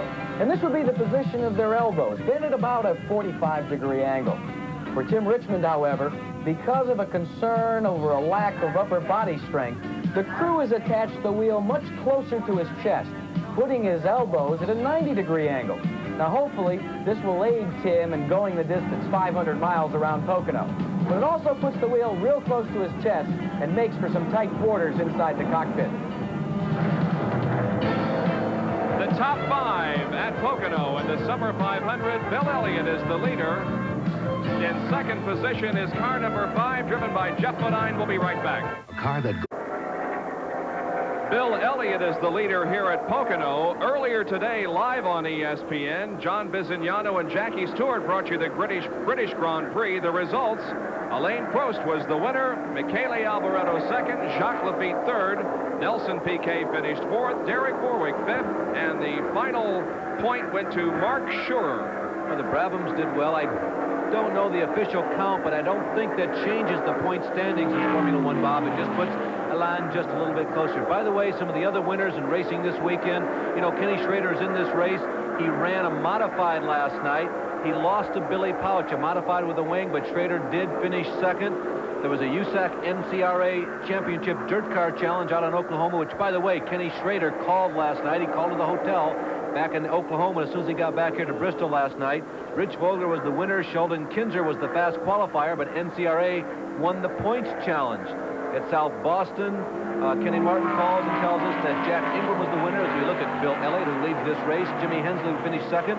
And last night at Oswego on the 5/8 mile paved, very fast paved racetrack up there, Bobby Allison and Darrell Waltrip both traveled north to compete, but Dick Trickle won the ASA portion, which Allison and Waltrip competed in, and Bentley Warren his first super modified win of the season. The Winston Cup Grand National points. Bill Elliott has the lead with 2,306 points. Darrell Waltrip is in second position, mainly because of consistent finishes this year. Terry Labonte is third in the point standings, and there you can see 6 through 10. It could be that Darrell's philosophy regarding the points breakdown may be changing a little bit this year. Possibly, Bob. You know, the points race, it becomes much more of a factor entering the second half of the season, obviously. But Waltrip has to feel very good about being a relatively close second to Elliott after that spectacular first half of the season. Waltrip has only won once. You wonder how Darrell feels about that point system, because in years past he was very outspoken in his feeling about race winners should have a greater points advantage. You know, if that were true, Bill Elliott would be way out in front. The shoe is basically on the other foot now, because Elliott has won those 7 times to Darrell's 1, but yet Darrell is still only 101 points behind, which means, by the way, that if Bill ever dropped out of a race early and Darrell finished in the top 3, the points would change and Darrell would be the new leader. Darrell Waltrip is currently 4th in this race, running behind his teammate Neil Bonnet in 3rd, Jeff Bodine, who is 2nd, and the leader of the race, Bill Elliott. Now, as far as the rookie point standings are concerned, Ken Schrader is on top of that category with 173.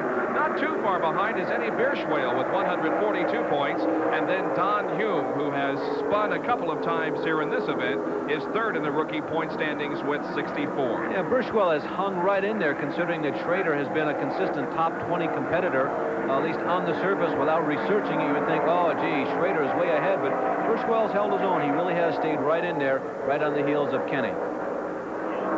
137 laps have been completed. Bill Elliott comes down now, crosses the line, and clicks off lap number 138. Ken Schrader, here he comes in car number 90. He's running right behind Buddy Baker in that number 88 car. There is Ken Schrader, the rookie points leader. Yeah, the program is coming along. His best finish has been 10th this year. He's done that twice, once at Dover, once on the road course at Riverside. And the interesting thing about Kenny is he races so much. He runs championship dirt cars whenever he can. Last night, as a matter of fact, in that race out in Oklahoma, when he got back to the hotel, he called Bill Hill and he called George Schneider. They were popping beer cans for him. Of course, Kenny couldn't drink because he had to race today, but he said, I really miss it, but I am committed to this program, and it's beginning to come along. Buddy Baker is running 10th here this afternoon in car number 88. That's the Baker Ship Liquid Rich Bullfrog Nets Oldsmobile. Buddy is 44 years of age, hails from Charlotte, North Carolina, and this is his 616th Grand National start this afternoon. Well, he may have 19 Grand National wins, but it's been quite some time since that 20th win was coming. Buddy's had a year, I think, that has been very disappointing to him. There has been some reported conflict on the team between himself and his chief mechanic, Bobby Harrington. They were apparently apart. Now they're back together. Things seem to be getting along. But Buddy Petty has been one of the biggest stars, really, in Grand National Stock Car racing for quite some time. The year is not what he would like to have had it. His last win coming in 1983, but he's sticking with it. He is committed to this program, and he's entering every race on the trail this year, which is somewhat of a change for him. He started out the season with a couple of fourth places in the first 6 races, and it looked like he might be a consistent top 10 guy as far as the point standings go. But it just hasn't turned out that way, even though he has finished in the top 10. Oh, let's see, I think about 5 or 6 times in the first 15 races. Well, there you can see Bill Elliott about to put another lap on Buddy Baker as they come down the main straightaway. Buddy's last win in Winston Cup competition was in July of 1983. There's Tim Richmond in car number 27, who was an early leader of this race, but has run into a couple of problems and is now at least a lap down. Here's Jeff Bodine, second position in the pit area.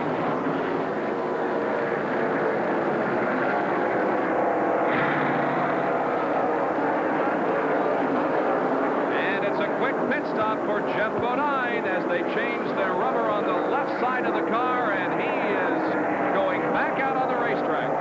You know, Bob, something kind of interesting has happened in the last 20 laps. We've been taking care of some other details and researching some other stories and following up on a few. You know, Bill Elliott has snuck away from everybody. Pit stops are beginning here. There will be one more following this series. Bill Elliott has put about a straightaway between himself. Here he is making this routine pit stop, lap 140, everybody. Between himself and second running Neil Bonnet and third running Jeff Bodine. Elliott quietly, he sort of snuck away. Dick Bergman is in the pits of the leader, Bill Elliott.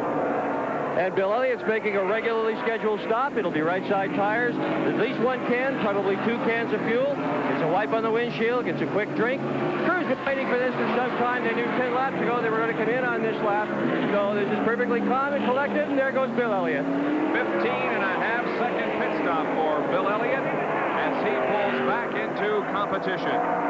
Other drivers making pit stops include Bobby Hillin Jr., Jimmy Means, and Bobby Gerhardt. As we watch Bill Elliott go back to the board, Joe Boer, by the way, among those guys making pit stops, coasting very slowly down pit road.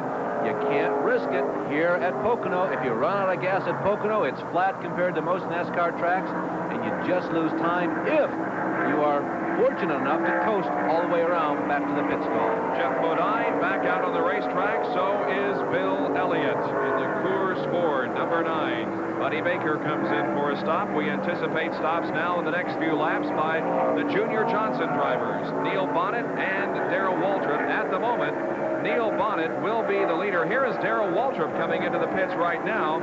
Neil Bonnet is the leader because he has not made his pit stop that should be coming up in the next couple of laps. There's Darrell Waltrip's car in the pit area. Bob, they're not going to the grill work. Apparently that thing has cooled down. They have done something, or maybe it has gone away. Maybe the very little subtle moves that they made in earlier pit stops worked, because there didn't seem to be any concern over overheating on that pit stop, because if there was, I can guarantee you at least this water spray would have gone to the grill work. Don't count Darrell Waltrip out of this race. He is driving the type of race that it seems he does every time that he has a win. He lays back in about 3rd or 4th position, and at the end of the race comes on strong and wins it. But he'll have his hands full if he's going to keep up with Bill Elliott, who has been the dominant force here for about the last 40 or so laps. I got to tell you, Bob, I got to agree with what you're saying. Waltrip, there are a lot of good drivers running in NASCAR, and I know he's been controversial from time to time. I've said it before. I'll say it again as we look at the leader, Neil Bonnet. Waltrip is very, very good in many, many ways in a stock car. Neil Bonnet stays out there and is the leader at the moment. Neil will have to have a pit stop in the next few moments. Kyle Petty is in for a stop. His car is smoking heavily. There's a lot of smoke coming from the engine compartment of that car, but there doesn't seem to be much concern about it. They're continuing the routine maintenance on the car with rubber on the right side, and there is Petty moving back out. It looked like real serious oil smoke. It was real dark in color. I don't know if that was from another car that had gone by, or perhaps some other debris that had been kicked up along pit road, but I agree again with you. It didn't appear as though there was any concern about that, so maybe that was from another source. All right, let's watch Neil Bonnet now coming off of the 3rd turn to see if he will come in for his pit stop. The crew is in position and showing him the sign, but Neil stays out there.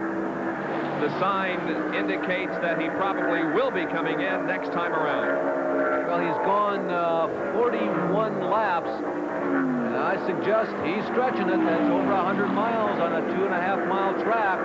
100 miles is usually the optimum range that everybody shoots for. There's Tim Richmond coming in. He's had a good race the last 30 or 40 laps this green flag segment, but he fell out of step about 50 laps ago, and he's still digging to try and make up. He would have liked to have had a caution flag so he can make up his lap. All right, here's Neil Bonnet, still at speed on the racetrack in the tunnel turn, just going over it now onto the North Straightaway, which is 1,780 feet in length. You don't want to run out of fuel at this racetrack because there is no banking on it except for the first turn, and it's a long way from the pit area. So you don't want to run out of fuel because it's almost impossible to get back to your pit area. Here he is off of the third turn, moving to the inside, diving to the pit area. Dick Berggren is in position to call this pit stop by our leader, Neil Bonnet. Bonnet's on his way in now. He has waited longer than the majority of competitors, the object of which is he is going to have a fuel advantage by so doing. Now, the other guys that came here earlier, they're already burning up their fuel. Bonnet hasn't even got his yet. Now, there may be also a little bit of psych strategy involved here. They went out with a board a lap earlier. Tim Brewer made it look as if they were going to come in. They did not, and Bonnet is gone in a hustle. 14.4-second pit stop for Neil Bonnet. Now the lead goes to Harry Gant. But Harry has not made his recent pit stop, and he will be coming in soon. There he is on the backstretch. Well, of course, under a green flag, you can change all 4 tires if you want to. But in that particular case, did you notice that Neil Bonnet changed left side tires only? Rather unusual. Normally, you would expect them to go to the right side because in most instances, they get most of the abuse on a racetrack. But they went to the left sides. We've seen other drivers do that in the past and seen it work. Here comes Harry. Now makes the pit stop. By the way, his win that you just saw on the screen came at the Martinsville racetrack. His win in 1985. Now he's making a pit stop here at Pocono. And the crew also going to work on the left side of this race car. Harry Gant, who has won over $2.2 million in his career, 7 wins in his 204 career starts, 63 times, or about a clean 1/4 of the time, almost 1/3 of the time, he has finished in the top 5. Has he had a successful Grand National career? Yeah, this former home builder from down in the middle of North Carolina, I think is the epitome of what racing really all about. He paid his dues in the minor leagues. Had a big chance. It was extended to him by Hal Needham and Burt Reynolds, and he's made the most of it. Certainly not a bad pit stop, but a little bit slower than the other leaders. It was just over a 16-second stop for Harry Gant. That gives the lead back to Bill Elliott from Dawsonville, Georgia, in the number 9 Coors Melling Ford. Back with more in a moment. Stay with us.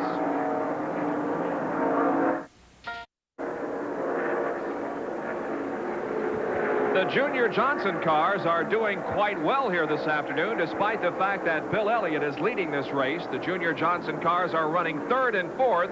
Bonnet is 3rd, Waltrip 4th. Here is Junior Johnson in the pit area. And I'm with Junior. And Junior, first of all, early in the race, Darrell Waltrip encountered what looked to be a slight heating problem. The question is, has that been resolved? Yeah, he was running hot when the race first started, and we had to, run him a little while like that before we could do anything about it. And then when we finally did get something done about it, I think it's damaged his motor to the extent he don't have the power he did have. All right, the other question about Neil Bonnet. He ran the wick out as far as he could on that last pit stop. Is that an indication that maybe you're going to make him go the distance without another stop? I don't see how. He's got something over 50-some laps to go, and that's be tough here. How tough is it to maintain your knowledge and your understanding and also be involved with 2 cars that are running 4th and 5th? Well, it's pretty tough right now. We're getting outrun by one of them. It's according to where you're standing at, but I think both our cars is, it's running about as good as you can expect them to. They're both pretty equal when the race started, and they've showed that all day long. Right now, we're just getting handled pretty rough by Bill Elliott. Seems like he's always talking about Bill Elliott. Well, Bill Elliott has been the chaser, or the chasee, I should say, for most of the season, as a matter of fact. Now, we're back in the Lake Speed car. and he is currently in 13th position, 1 lap down. Now, we haven't seen the in-car camera in the last few laps, mainly because the helicopter that we told you about earlier that has to pick up the signal from the car had to stop for a refueling. And it's such a long race here that the helicopter just cannot go the entire distance without a refueling stop. But we're back now in the Lake Speed car. Did we time their pit stop? I'm not sure. Here is Lake moving up on, I believe that's the number 60. Who is that, 64 car? Yeah, that's Clark Dwyer. Yeah. He's moving to the inside of. Lake taking a look down on the inside of Clark. Now he'll go around him on the long stretch. You see the grandstand? We are right up there, right about there, as Lake goes by on the inside, looking back at the tower and the grandstand here in the front stretch. Clark Dwyer lets Lake slip by, and Lake heads off into the sunset. As you can see, it's beginning to get relatively late in the afternoon, about 4 o'clock Eastern Daylight Time here in the Pocono Mountains. It's been a really nice day, really, for the spectators. Maybe a little more humid than what they would like, but a nice day for racing. And they've seen a pretty good show up to now. But Bill Elliott is threatening to make this look like a runaway, Bob. He sure is. You know, the sun has come back out also in the last 20 or so laps, making it a little bit hotter than it was earlier. There's Lake Speed running in 13th position in that number 75 Nationwide Auto Parts car.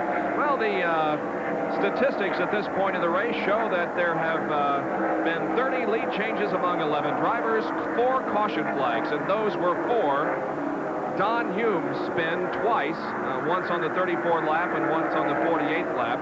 We also had a spin by Bobby Gerhardt, and the most recent yellow was brought about by a spin down in turn number 1 by Doug Hebron. Average speed of the race with Bill Elliott leading 138.051. Well, Bill Elliott is one of the 10 people who have won in 15 Grand National races here at Pocono. So the wins have been spread around pretty well. But interestingly enough, they've been pretty much spread around by veterans, although the few people who have not won, who have been veterans, have been kind of surprise wins. They've been breakthrough wins. Tim Richmond won here once. Harry Gant won one of his very early Grand National wins right here at Pocono. So it's been an interesting racetrack. You can see the average speed after 150 laps, about 138 miles an hour. It has solidified because we've had spaced caution flags, but everybody's been running pretty strong. We've been under green. This is Bill Elliott's 162nd career start, and what a year he has had so far. Larry Newber had an opportunity to talk with him earlier. You know, a year ago, you expressed almost lament that you didn't know what you could do to win a race. Do you think you have become a better race driver in the last 6 months? I feel like I've matured some as a race driver as far as knowing what I want at the racetracks, and that's one thing that really helps you. Each racetrack you go to, if you know kind of what you're looking for, then you got half the battle won. You don't always get it. You know, just like you come in, you qualify, or whatever you do, sometimes you don't get exactly what you're looking for, but 9 times out of 10, you get it worked out for the race.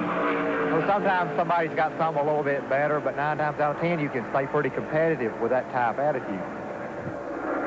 47 laps to go here in this Summer 500. Elliott is the leader. There are 7 cars on the lead lap at this time. Back with more live coverage in just a moment. This summer, from July 26th through the 4th of August, we present over 35 hours of competition from the U.S. Olympic Committee's National Sports Festival. It's the 6th edition of this event, which showcases the best American amateur athletes. Nearly 3,000 expected to compete this year. It's in Baton Rouge, Louisiana, and it starts Friday, July 26th, live on ESPN. I remember when the National Sports Festival was in Indianapolis a couple of years ago. Boy, what a spectacle. It's a great undertaking for ESPN to bring you all the coverage of it. Bob, when they had that event in Indianapolis, it was cited as the best ever in history up to that point. And I think it really brought a lot of attention that was heretofore lacking to amateur sports, and it really set up the Olympics that we saw last year. The Amateur Sports Festival, primarily because of the great reception the city of Indianapolis gave to all the amateur athletes, has become a major event in the sports world in the United States of America. Here at Pocono, we have completed 156 laps, and Bill Elliott is the leader. Jeff Bodine second. Third is Neil Bonnet. Fourth is Darrell Waltrip. Fifth is Harry Gant. Sixth, Benny Parsons. Seventh is Kyle Petty. Eighth is Tim Richmond. 9th is Ron Bouchard. 10th is number 66, Phil Parsons. Now, here is the interval between first and second. There is Bill Elliott coming off the third corner. We're waiting to pick up Jeff Bodine. There he is. As they cross the line, we will determine that it's about a 2.5-second lead now for Bill Elliott. The question is, can Bodine catch Elliott? Well, perhaps we can get some information on that from Dick Berggren, who's with Harry Hyde.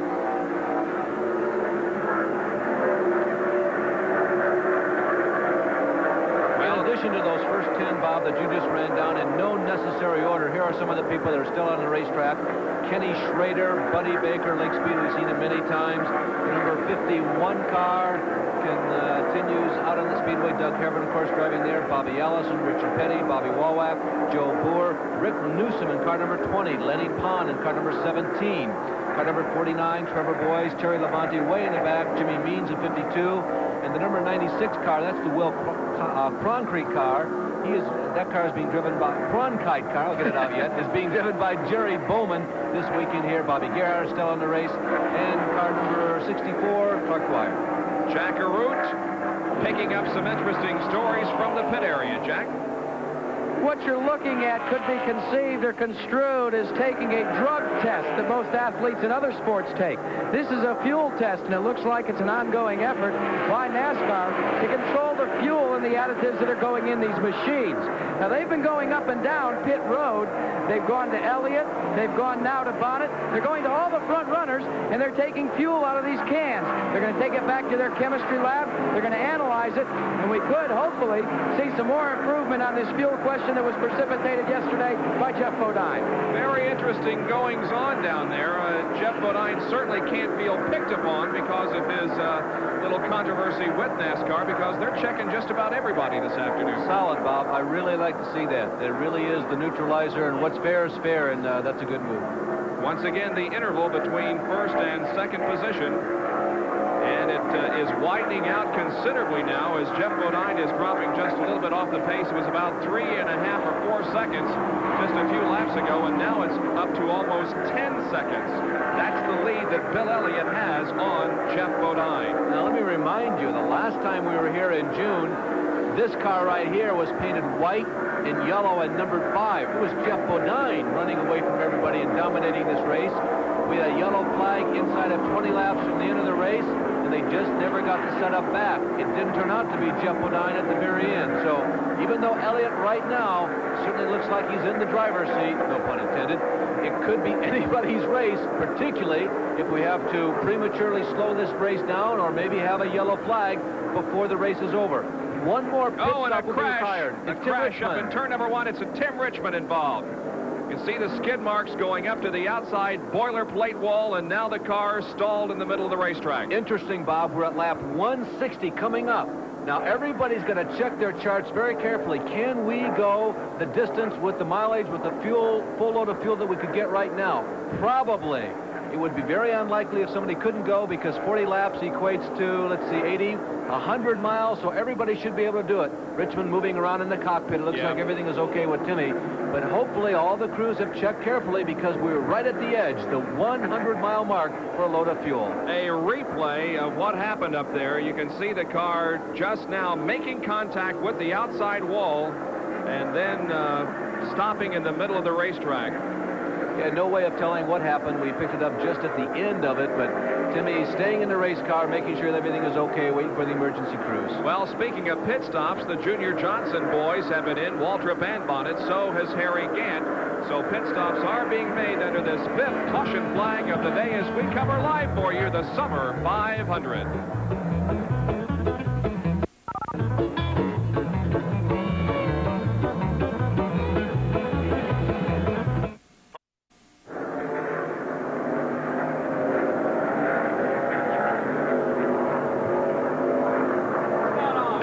Back at Pocono International Raceway, where Tim Richmond is very disgustedly out of the race car and looking for, it looks like, a way back to the pit area. He thought he was going to get a ride on the wrecker, but they apparently are insisting that he step into the ambulance so they could check him over for injuries. Doesn't look like the Tim Richmond, however, was injured in that crash up in turn number 1. Just feelings. Well, Saturday, July 27th, ESPN delivers exclusive live coverage of the 1985 Haskell Stakes featuring Kentucky Derby winner Spin the Buck.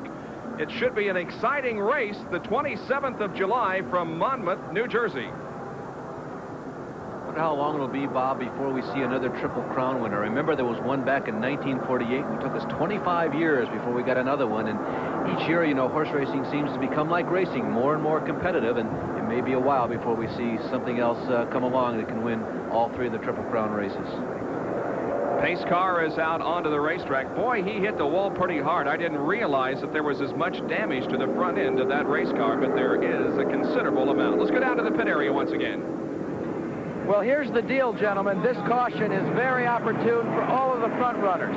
Now, if we go the distance without another caution, some of them, and I repeat, some of them could indeed go the distance without another fuel stop. Remember, we had Neil Bonnet stretch it the last time around. Well, it could be another case of who's got the gas for the last 2 laps here at Pocono. Another interesting sidebar down here on pit road. We talked to Ernie Elliott and to George Elliott. Just walked up and said, hey, guys, how's it going? It looks kind of like the thing last time over here. And they both got a little perturbed and said, nah, the car just ain't running the way we want it to. And I said, well, you're leading. What do you mean? He said, I said, is it engine? Is it handling? What? He says, let's just say that it's just not running the way we want it to. Well, I don't know how it can run any better. It's in the lead and looking good. To quote Bobby Allison, you can say whatever you want when you're victory lane. It's going to take a while for us to clean up this accident involving Tim Richmond. So while we are under yellow and while there is no racing on the track, we'll take this break and be back with Pocono.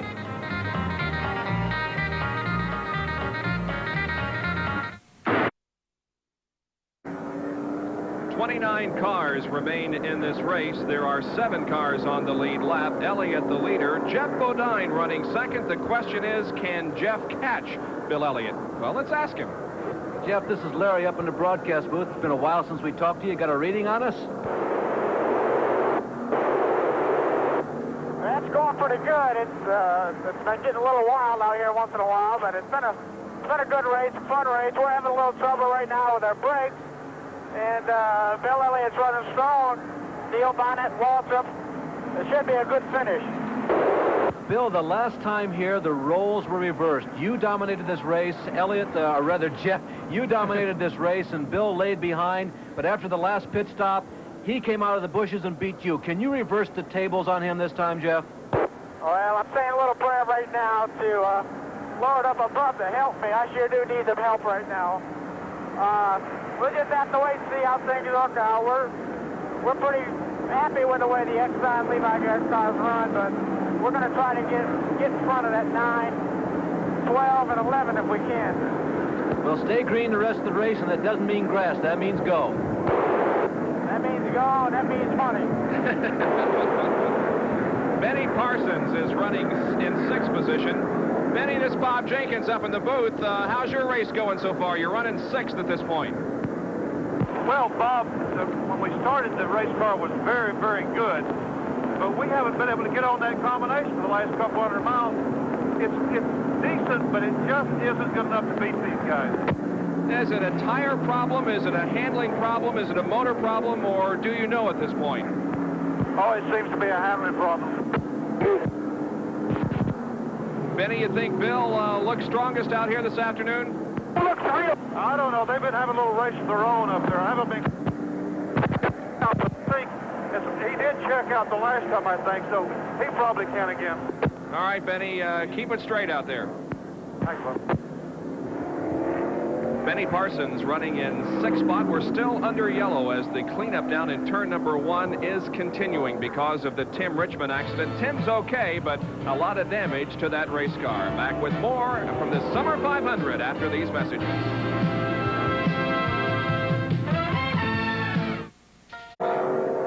We are back at Pocono, and some Richard Petty fans are in the infield saluting us as the #1 sports network, and we appreciate that. In the in-car camera, Lake Speed is on the front row, so to speak. Right alongside him is the leader, Bill Elliott, and we'll stay with the in-car camera here as we go back to green in about a half a lap. Yeah, Lake is one of those cars that is at least a lap down, so he gets the front of the inside row should he elect to take it, and of course Bill Elliott on the outside. You know, we've been talking about the setup just for the technically minded in the crowd. These cars, most of them will run springs rated at about 1,200 pounds on both sides of the front end. How that relates to the pleasure car home in the garage, those are normally rated about 175, 200 pounds all the way around. You run a lot lower rated springs in the back. You can't change them during the running of the race. The way you shift the weight around in the race car, of course, is those weight jacks, and every time you make a 360-degree turn on one of those jacks inside the race car, it's usually worth somewhere between 25 and 50 pounds that is applied to that corner of the car on the track. The Nationwide Auto Parts Pontiac, driven by Lake Speed at the head of the field as we get the green flag, and we are back to racing. You see Neil Bonnet going around on the outside as Lake holds his position going into turn number one. Oh, no, they're going to touch. Oh, they're still together. The dust from the quick dry, the Tim Richmond incident, and a sneaking by on the inside, Neil Bonnet. Bonnet grabbing the lead here in corner number one on the restart as Bill Elliott made contact with another race car in the first corner. Now they go down the Long Pond straightaway, 3,100 feet in length, and there is Benny Parsons moving to the inside of Lake Speed. Well, there is a second-place car, Bill Elliott leading third, running number 5, Jeff Ledine. Darrell Waltrip is fourth. Harry Gann is right there. So is Benny Parsons. Boy, that was an excellent vantage point of that incident going through the turn number one. You can see Elliott and Bodine coming very close together. Just outstanding. That's a view that you don't get to see too often. Look at the serpentine action coming down the straightaway as some of the drivers attempt to break the draft. Neil Bonnet on the point here at Pocono with 167 laps completed. Well, we'll replay what happened last lap as Bill Elliott was bumped in turn number one. You see Bodine sliding out just almost maybe touching Bill Elliott, and Neil Bonnet saying, hey, there's one lane here. Actually about 3/4 of a width of a car wide, but it's enough for me to get through.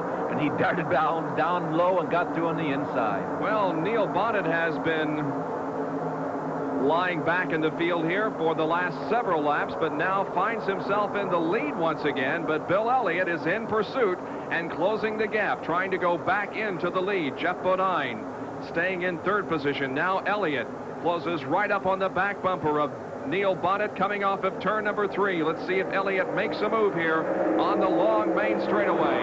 Not this time. Bill Elliott staying right behind Neil Bonnet, though, in the draft as they come down once again. And look at the train of cars coming down the long front stretch. You give up a little bit of speed when you set the car up. Most of them are running with 391 gears here at Pocono, and it does keep the RPMs down just a little bit on the top end. The reason for that is that right here at this point on the racetrack, the Long Pond straightaway, turn number 2, you have to handle so well, you have to have so much power coming through this part of the racetrack, which makes up more than half of the racetrack. If you count these two little straightaways and the second turn and the third turn as well as the first turn, you're in bumps and turns so much that you need more power on the short straights. On the long straight, drafting takes away some of the advantage that the more powerful cars might have. So you don't worry so specifically about that long stretch. You worry about those two straightaways and the corners here. Very difficult racetrack to set up a race car for. Most everybody sets up their car for the third turn, but you have to make compromises when you run at Pocono. Once again, this line of cars down the main straightaway into corner number 1 once again. Well, you work up to almost 8,000 RPMs just before you touch the brakes going into turn number 2. I don't know if you touch them or if you really classify it as cramming on the brakes. I guess it depends on where you're at on the racetrack and who is around you, but it's a delicate touch that the driver has to have with his feet as he enters turn number 1. This is not road course racing. There's no shifting, of course, that goes on. The idea is to keep the RPMs up as high as you can without losing some ground because you have to slam on the brakes or slow down suddenly. Well, you heard the report from Jack Arute not too long ago about the concern in the Elliott pit that the car just wasn't running like they wanted to run. And Bill right now making no effort to challenge Neil Bonnet for the lead. Well, there are the two leaders. You see Jeff Bodine running in 30s, about 2 car lengths behind. Darrell Waltrip is 4th in the basically white car, number 11. Benny Parsons is in there. Harry Gant. The first 6 guys are staying together on the racetrack. Elliott and number 12 of Bonnet are not able to shake the other 4. Now, it looks at this point like the number 9 car of Elliott might be running just a little quicker than everybody, and maybe Neil Bonnet is holding back the other 4 cars, 5 if you throw in Elliott. Have to wait and see. Elliott's car running not to peak perfection according to the team, but it still looks a little quicker than Neil Bonnet, at least right now. And, of course, Bill Elliott is still in the running for the $1 million bonus if he can win the Southern 500 over Labor Day weekend at Darlington, South Carolina. ESPN will be there for that race live Labor Day weekend, and we'll want to pay particular attention to Bill Elliott's performance in that race. There is the in-car camera. You can see all the streaks of oil and water that has splashed up on the windshield. It can get very dirty out there. Now, there was some debris out on the racetrack from the Tim Richmond incident, and some of that debris that has made its way to the windshield of Lake Speed may be the result of that. There's one other theory about those first 6 cars as we continue to watch from inside of Lake Speed's car. He's following Ronnie Bouchard, by the way. Remember, we told you that with 40 laps to go, that you're right at the edge of what you should normally expect to get in terms of fuel mileage, 100 miles. It's possible those first 6 cars are kind of staying in line, staying in a draft, with the hope of conserving just a little bit of fuel. All of them figure like it might be just a little bit close, so it might be wise to be content, to be a little settled for the next 10 laps or so, and then go to racing after that. Very good point. I don't think you can consider any of those first 6 cars that are running up right there with each other out of the race. There is Lake Speed working that wheel in turn number 2. You can see the tremendous effort that it takes to steer a race car around the track for just 1 lap, and multiply that by 200, and you can see that race drivers really are athletes, you know it? Yeah, they really are. You know that hose, Bob, that's coming in front of our picture every now and then? You can see it's fastened to Blake's helmet. It's like a spaceman. Well, not really. That is like a cool hat. What it actually is, there's a magic box, that's what we call it anyway, inside of that car, and then exchanging ions, making them from negative to positive or positive to negative. I'm not sure which one it is, but all I know is that when the air goes into the box, it's superheated, and when it comes out of the box, it's cooled down to what we would normally recognize as room temperature.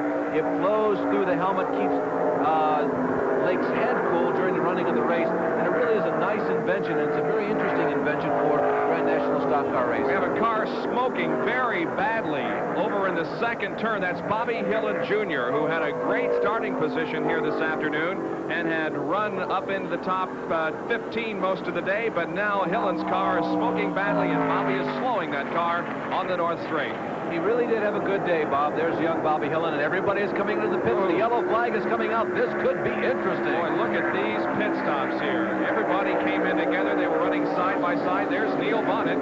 Waltrip is pitting in the second lane. There wasn't enough room. He stopped 1 whole lane off the pit wall, and they're actually out in the middle of the pit lane executing this pit stop. Bill Elliott's crew working on that car on the left side. Rubber being replaced on the left side of Neil Bonnet's car also. He gets out. Darrell Waltrip is the first. No, Jeff Bodine is the first out. Then Waltrip, then Bonnet, then Elliott, then Benny Parsons, then Harry Gant. Well, eliminate the question of fuel.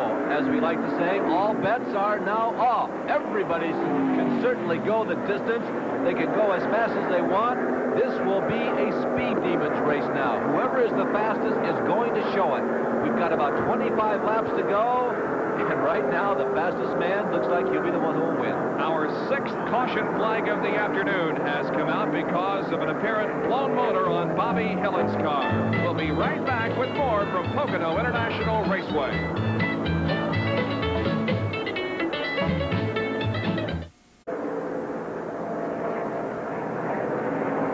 Richard Petty may have also developed a problem during this caution period. The car was smoking very badly a few minutes ago. Doesn't seem to be now. Any idea?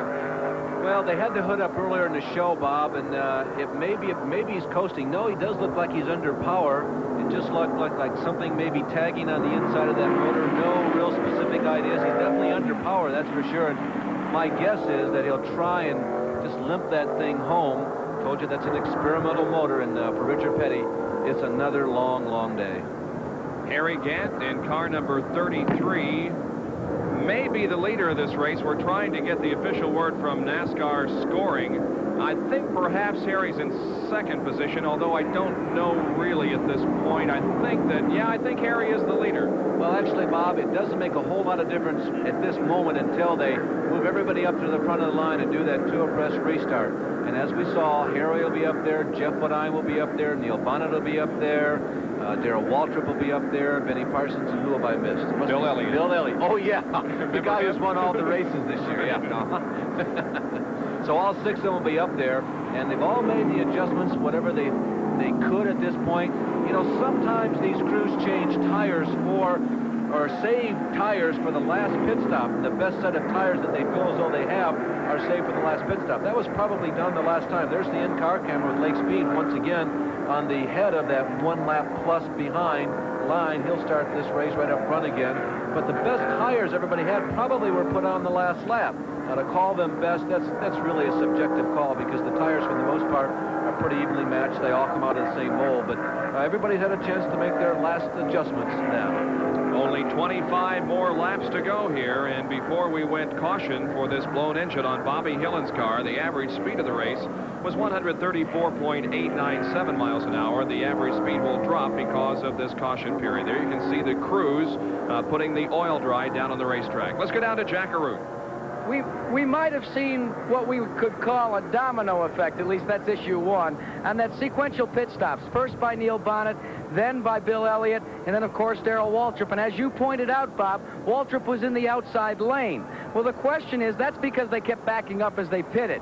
You know, first car came in, and then the next one tried to pull in, and then, of course, Waltrip was the third.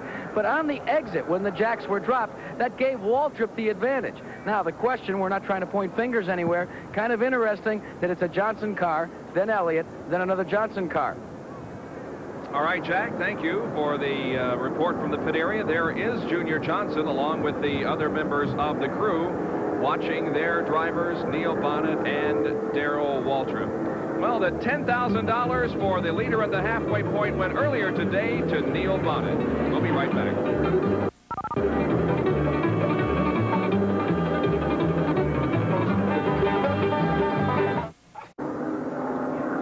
You can see a recap of this race today, yesterday's ARCA race, and several others around the nation this weekend when you join us Thursday evening at 7:30 on ESPN for Speed Week. Not only the latest results from the world of auto racing, but rumors and all kinds of news will be included in Speed Week Thursday evenings at 7:30 here on ESPN. Maybe a chance to one more time look at that Bodine Elliott move going to the first turn, that last green flag. That was pretty thrilling, I got to tell you.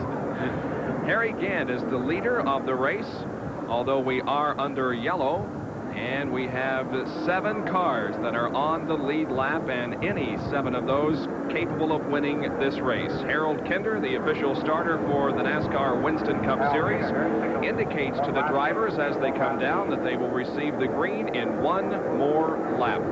Bob, good point. 7 cars on the lead lap. Kyle Petty, right at the top of your screen right now, you can just barely make out the red number 7. It's got a blue and white hood. He's kind of the forgotten man in this mix. The first 6 have been so dominant. Kyle and the Wood brothers have done an excellent job. Really terrific job staying on the lead lap today. There he is on your screen going into turn number 1. He's got an outside chance. Now, you never know. Remember how much Jeff Bodine setup went away the last time we were here? Maybe Kyle Petty's setup will come to him that much during this last leisure yellow flag pit stop. Interesting case. They've done a terrific job, though. Lake Speed with our in-car camera is at the head of the pack. The leaders beside him. There is Harry Gant, who is lining up on the right side of Lake Speed's car.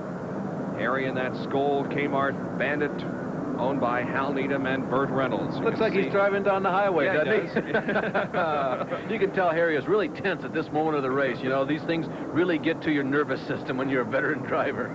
Cars are entering the tunnel turn, a half a lap away from the resumption of racing here. We are in our, let's see, our 6th caution period of the afternoon. This one brought about by Bobby Hillen Jr.'s blown motor. Now, those cars that are a lap down, in 8th position, Ron Bouchard. 9th is Phil Parsons. 10th is Buddy Baker. 11th is Lake Speed. 12th is Bobby Allison, and in 13th is Lenny Pond. Those cars 1 to 2 laps down. Now, we'll be turning our in-car camera around and showing you how things look out the rear end of Lake Speed's Nationwide Auto Parts car when we get the green flag. 23 laps remain. So for one thing for sure, what you got to show right now. Drafting is not that big of a factor on this racetrack, so this should be a race for speed for these final 20-plus laps.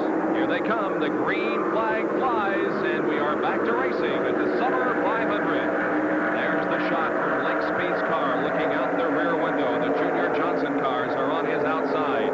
Darrell Waltrip and Neil Bonnet both pass Lake as they go into turn number 1. Benny Parsons also right there alongside Lake Speed's automobile. Now Harry Gant, Jeff Bodine, and Darrell Waltrip come out of turn number 1 running 1, 2, 3 on the racetrack. Next couple laps are going to be very interesting. Let's watch closely, see who has the best setup. There's Bodine moving up, going down the long pond backstretch. There are the leaders who have now gone by and gotten in front of the in-car camera.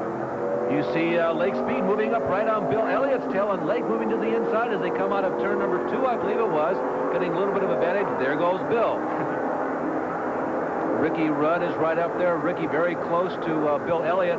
Ricky was among the leaders in the lead lap earlier, but some misfortune has knocked him more than 1 lap behind.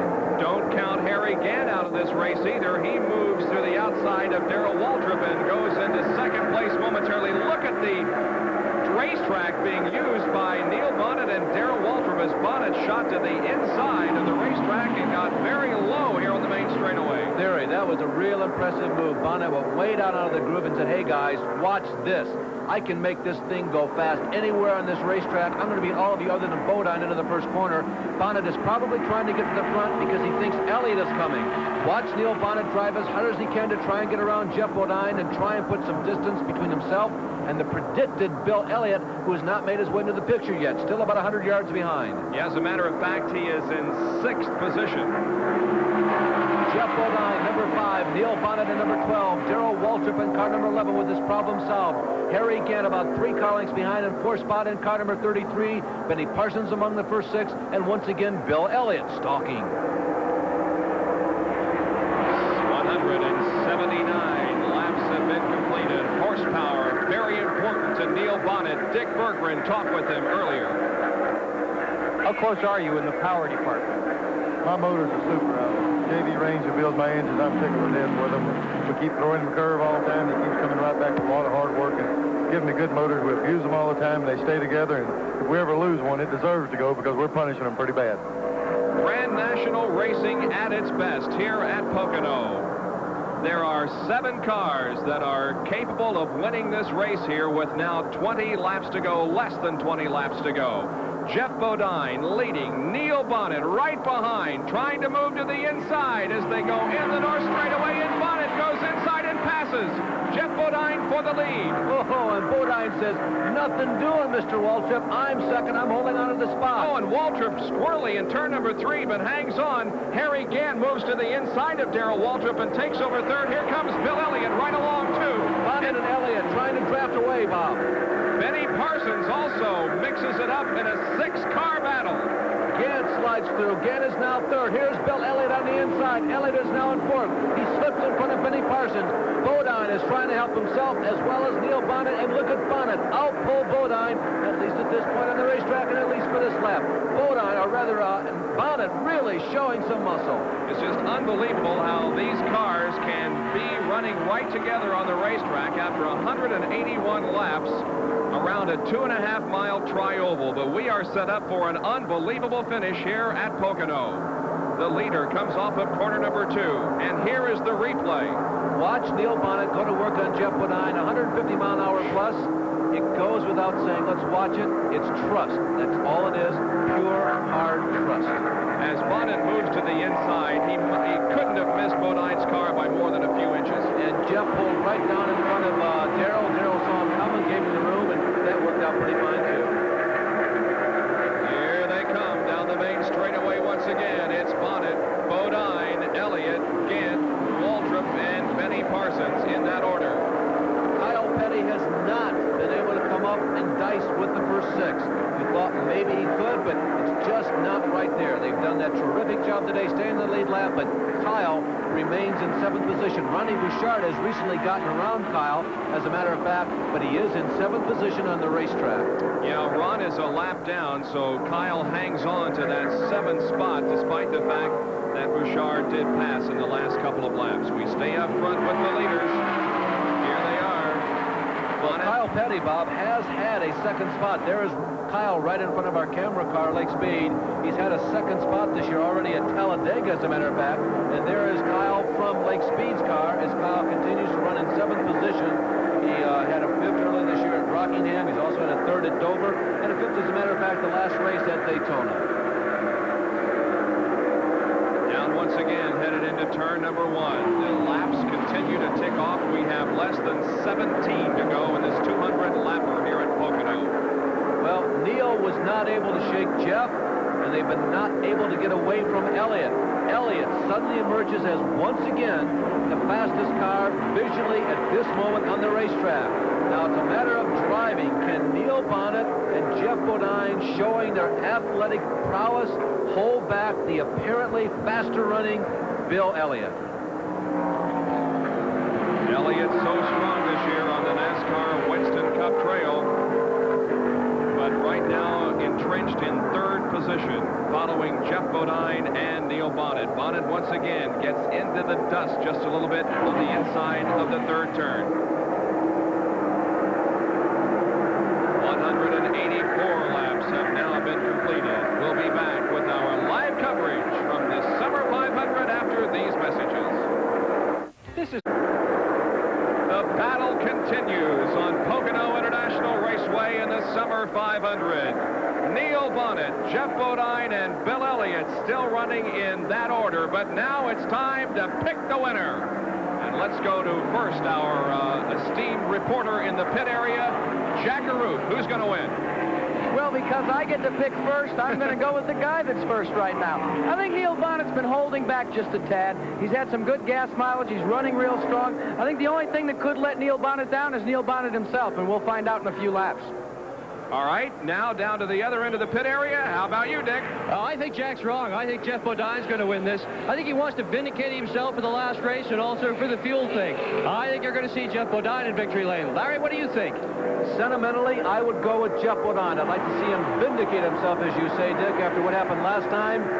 But I think that the number 9 car is showing more horsepower. I go with Elliott. Well, Robert? I'm going to have to agree with you, Larry. I think that Bill Elliott will be the winner here this afternoon, but I've written these predictions down, and I won't forget them. Well, so, nobody guys, picked Waltrip.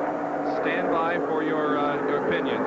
Neil Bonnet, by the way, is the consensus in the truck, our ESPN control truck downstairs. And now it's time for you people at home to place your bets and try to find out or try to guess who's going to win this race. Yeah, call this 800 number. Every one of you send 50 cents to my home address. No, I'm just kidding. Well, you know, nobody picked Waltrip, and suddenly he is a factor, Bob. He has stayed with the draft. He is right behind Bill Elliott. The 4 of them have kind of outdistanced themselves in front of Harry and Benny. The 2 school cars have fallen back. The first 4 cars, 3 beer cars, 1 tobacco, look like they're going to go at it for the win. Bonnet is doing a picture-letter perfect job so far. You can see the technique that he's using as he goes around the racetrack. He stays down low. He doesn't make any mistakes. He knows if he slides up a little higher, that normally he can pass on the low side here at Pocono, particularly going into number 1. You really got to pinch it low. In number 3, you got to stay low, but also keep your speed up because it's very possible to sneak around on the outside. Bonnet has been doing a very good job. Jack, you are right. That car is handling very well, and Neil is really showing us a lot of moxie right now. Nobody picked Darrell Waltrip, who is running 4th right now. Nobody picked Harry, who is 5th, and nobody picked Benny, who is in 6th position. So according to us, the winner will come from the first 3 positions here. Now, what you do if you are Bill Elliott, if indeed you think you are the fastest car, you kind of lay back and wait for a second, because if you take a chance on going around Bodine and you miss, Waltrip might sneak in there. Now, Jack, a route down on the pit. Jack, you got a different viewpoint. By the way, Bodine is looking at the inside of Neil Bonnet as we go to you, Jack. Well, Jeff Bodine is running very strong, as you said, gentlemen, and it's a good dice for the lead. But Jeff got him, by the way. Jeff got him. Okay, it's 188 laps. So a lot of this right now is sparring back and forth, testing, looking for the advantage. And the thing that we've noticed... The thing we've noticed from down here is the way they're zigzagging back and forth across the racetrack. Not only are they zigzagging, Jackie, they're bumping each other. There was another slight collision between Bill Elliott and Neil Bonnet in turn 1. But everybody's straight now.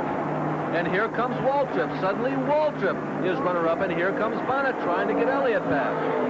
The positions are changing. Jeff Bodine now has the lead. Darrell Waltrip second. Elliott third, and Neil Bonnet drops back to 4th spot.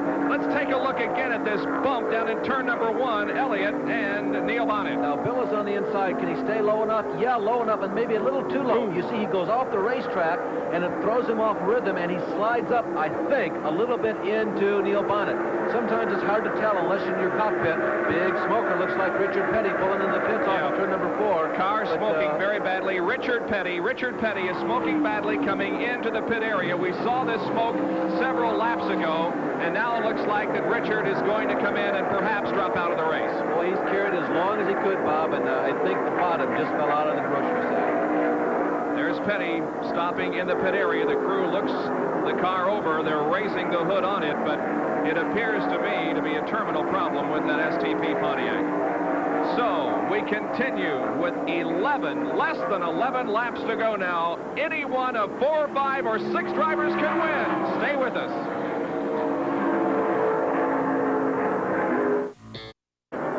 Welcome back to Pocono International Raceway. Bill Elliott has gone into the lead. It occurred in corner number 1. He went to the inside of Jeff Bodine and passed him, went into the lead. Bodine now falls back to 2nd spot. 3rd is Darrell Waltrip, and 4th is Neil Bonnet. 5th is Harry Gant. 6th is Benny Parsons. Oh, Jeff Bodine giving it all he is worth. You saw him sliding on turn number 2. He held on. He didn't really lose much ground at all. Darrell Waltrip stays right there. They're both about 2 car lengths behind Bill Elliott. Neil Bonnet is right on Darrell Waltrip's back bumper. A really interesting race, but Bill Elliott really did a fine job. I got to tell you, he drafted down the long front stretch and outbreak the rest of the field. Well, the rest of the field, Jeff Bodine going into turn number 1. Another interesting situation has developed back of these cars. Benny Parsons has found his little brother, Phil, and perhaps Phil in car number 66 can assist Benny in drafting and catching the leaders. Well, Harry Gant is sandwiched in there. He's just to the left of the picture screen. He is 5th. Benny is 6th. Phil is a number of laps down, and I got a feeling that with the way the first 4 guys took off, probably, Bob, they're stuck about where they're going to be for the rest of the race. The first 4 guys are obviously dominating this. Harry can't catch up, and Harry's been able to inch his way very carefully away from Benny, and Benny looks like he's intended to go for a very, very well-deserved 6th. Well, it's been a good race for Benny. He started from 4th position and has been up front all day, right now in 6th spot. You can see the interval between himself and the leader, so he isn't a threat to taking the lead at this point, but anything can happen here in the next 7 laps. 193 complete, 7 laps to go. Elliott is your leader. Well, there's Neil taking a look to the inside of his teammate, Darrell Waltrip, thinks the better of it. Elliott is not necessarily knocking him dead, but you notice he is creeping away. The interval is now about 3.5 car lengths. He did an excellent job of driving to get up there, and he's doing an excellent job of consistency of staying out there. He is not all that powerful to the rest of them when they're in the draft. You know, they're getting a little bit of a more emphasis and more horsepower from that. But Elliott is just doing a very steady, consistent job, and just ever so slightly, every lap seems to get just a little further away. You can see Jeff again sliding sideways out of turn number 2, but doing an excellent job of holding on to that car. Well, the finish is coming up here in 6 more laps, so we will take this break and be back to show you the conclusion of this exciting Grand National event from Pocono. Would you like? Now back with just 5 more laps around this 2.5-mile tri-oval, and the Summer 500 will be history. Elliott, the leader, followed by Jeff Bodine. Neil Bonnet has passed his teammate Darrell Waltrip and moving into 3rd. Waltrip back to 4th, then Harry Gant, and Benny Parsons. The other car on the lead lap is Kyle Petty in car number 7. Now, 8th, 9th, and 10th. 8th is Phil Parsons, 9th is Ron Bouchard, and 10th is Buddy Baker. Jimmy Means still out there. Trevor Boys as the leaders just go around them. Bill Elliott, #1 in points and #1 in dollars won so far this year. Here once again is Jack Aruch. We're down here in the pits with the Coors Melling team and Ernie Elliott. Ernie, before you said the car wasn't running the way you'd hoped it would. Are you a little more satisfied now? No, the car's just not running at all, Jack. You know, he's just having to work himself to death in the corners. The car just won't run down the straightaway. You know, right now, I think we're just... Well, something that's happened on the racetrack. We'll let you get back to what you're doing. Let's go down to Dick Bergeron, who's with the second-place crew chief. I'm with Harry Hyde. He's Jeff Bodine's crew chief. Harry, can you run down the leader? Can you win this thing? Well, I don't know. If we've got a little brake problem. It seems like the front brakes are gone. They've been gone for about 150 miles now. And I don't know. We'd have to have a little luck. Jeff's running very well. He's handling good. He feels good. But I think we'd have to have a little luck now to pass Elliott. Maybe Jeff's got a little something left. I don't know. But our brakes are our big problem right now. We've used them up, I think. And brakes are very important here at Pocono Speedway. You know, sentimentally, and this is taking absolutely nothing away from the great performance that's been turned in by Bill Elliott today, but Jeff has had some, what you might say, is tough luck the last 2 races here at Pocono. Well, let's go back down to the pit area and go to the Junior Johnson pit. And he's watching 3rd and 4th positions where his cars are running. Junior, what about it? Can you close? Can you maybe get this win? Jackie, I don't think so. I think that they are going to try to make a run on Bodine, but I don't believe they can make a run on Bill because he's just too strong. Where he really beats us just right down this long straightaway, and if you beat him back over here in these turns, you might be lucky, but I doubt it. Well, time's running out for Junior Johnson. Only 3 laps to go, but Neil Bonnet has just moved into 2nd place. You're right, Jack. As a matter of fact, Darrell Waltrip has also slipped around Jeff Bodine, so Junior is exactly right. His cars are making a shot at Jeff Bodine, and they have accomplished that goal, but now the job is to catch Bill Elliott, and Bill appears to be stretching it out over 2nd, 3rd, and 4th position. Bob, it's a double-edged sword as we look at our speed shot there between turns 2 and turns 3. Here they come, or rather off of turn 3. Here they come off of turn 3 down the front stretch. I really think that Neil might have just won the race for Bill Elliott. That trio had moved up on Bill Elliott the last lap. But when Neil pulled up alongside of Jeff and followed by Darrell, it slowed the trio down and it let Bill get another car length or 2 on the last lap. But they had closed within 3 car lengths going into the first turn. But Neil had to take the chance. He's going for 2nd at least. He had an opportunity to get around Jeff, and so he took it. Now we see him opening up about 2 car lengths over Darrell. Doesn't look like there's enough, a lap and a half to go for him to catch Bill Elliott, but he might have won the race for Bill when he broke from formation to try and get around Jeff, which was successful. 27 cars are still running, but we're concerned basically with 4 at this point. There is the interval now between 1st and 2nd, 3rd, and 4th. Bodine moving to the outside of Darrell Waltrip in turn number 3, trying to take back 3rd position. Jeff will dive to the inside, coming off of turn number 3, and Waltrip takes him right down to almost the apron of the racetrack. Now they still battle for the spot going into turn number 1. The white flag has come out. We're on the last lap of the race.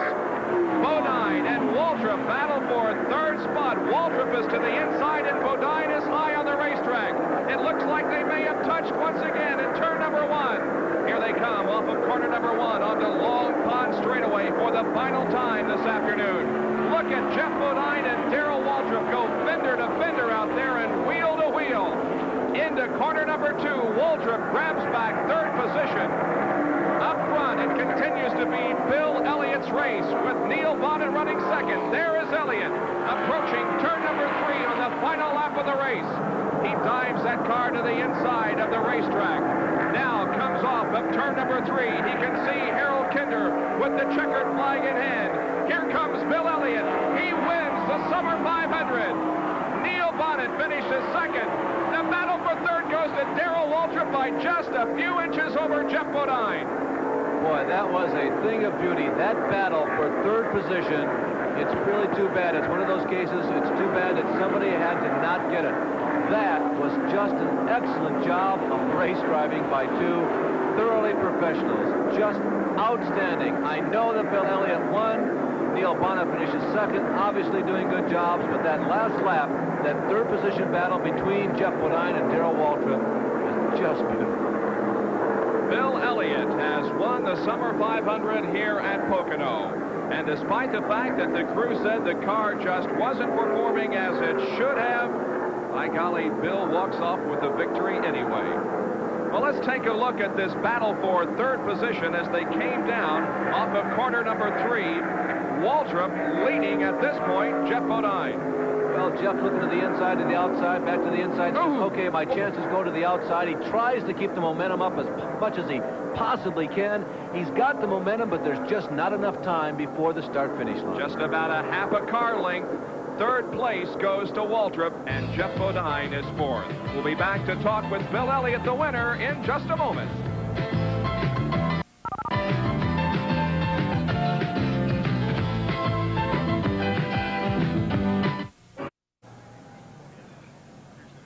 Bill Elliott has pulled into victory lane, and Jack Arute is there to talk with him. And Bill Elliott is just wiping the 500 miles of dirt and grit off his face. Bill, first of all, a hearty congratulations. A good run this afternoon. Well, I tell you what, nobody give me that race. I never worked so hard in my life trying to get by everybody.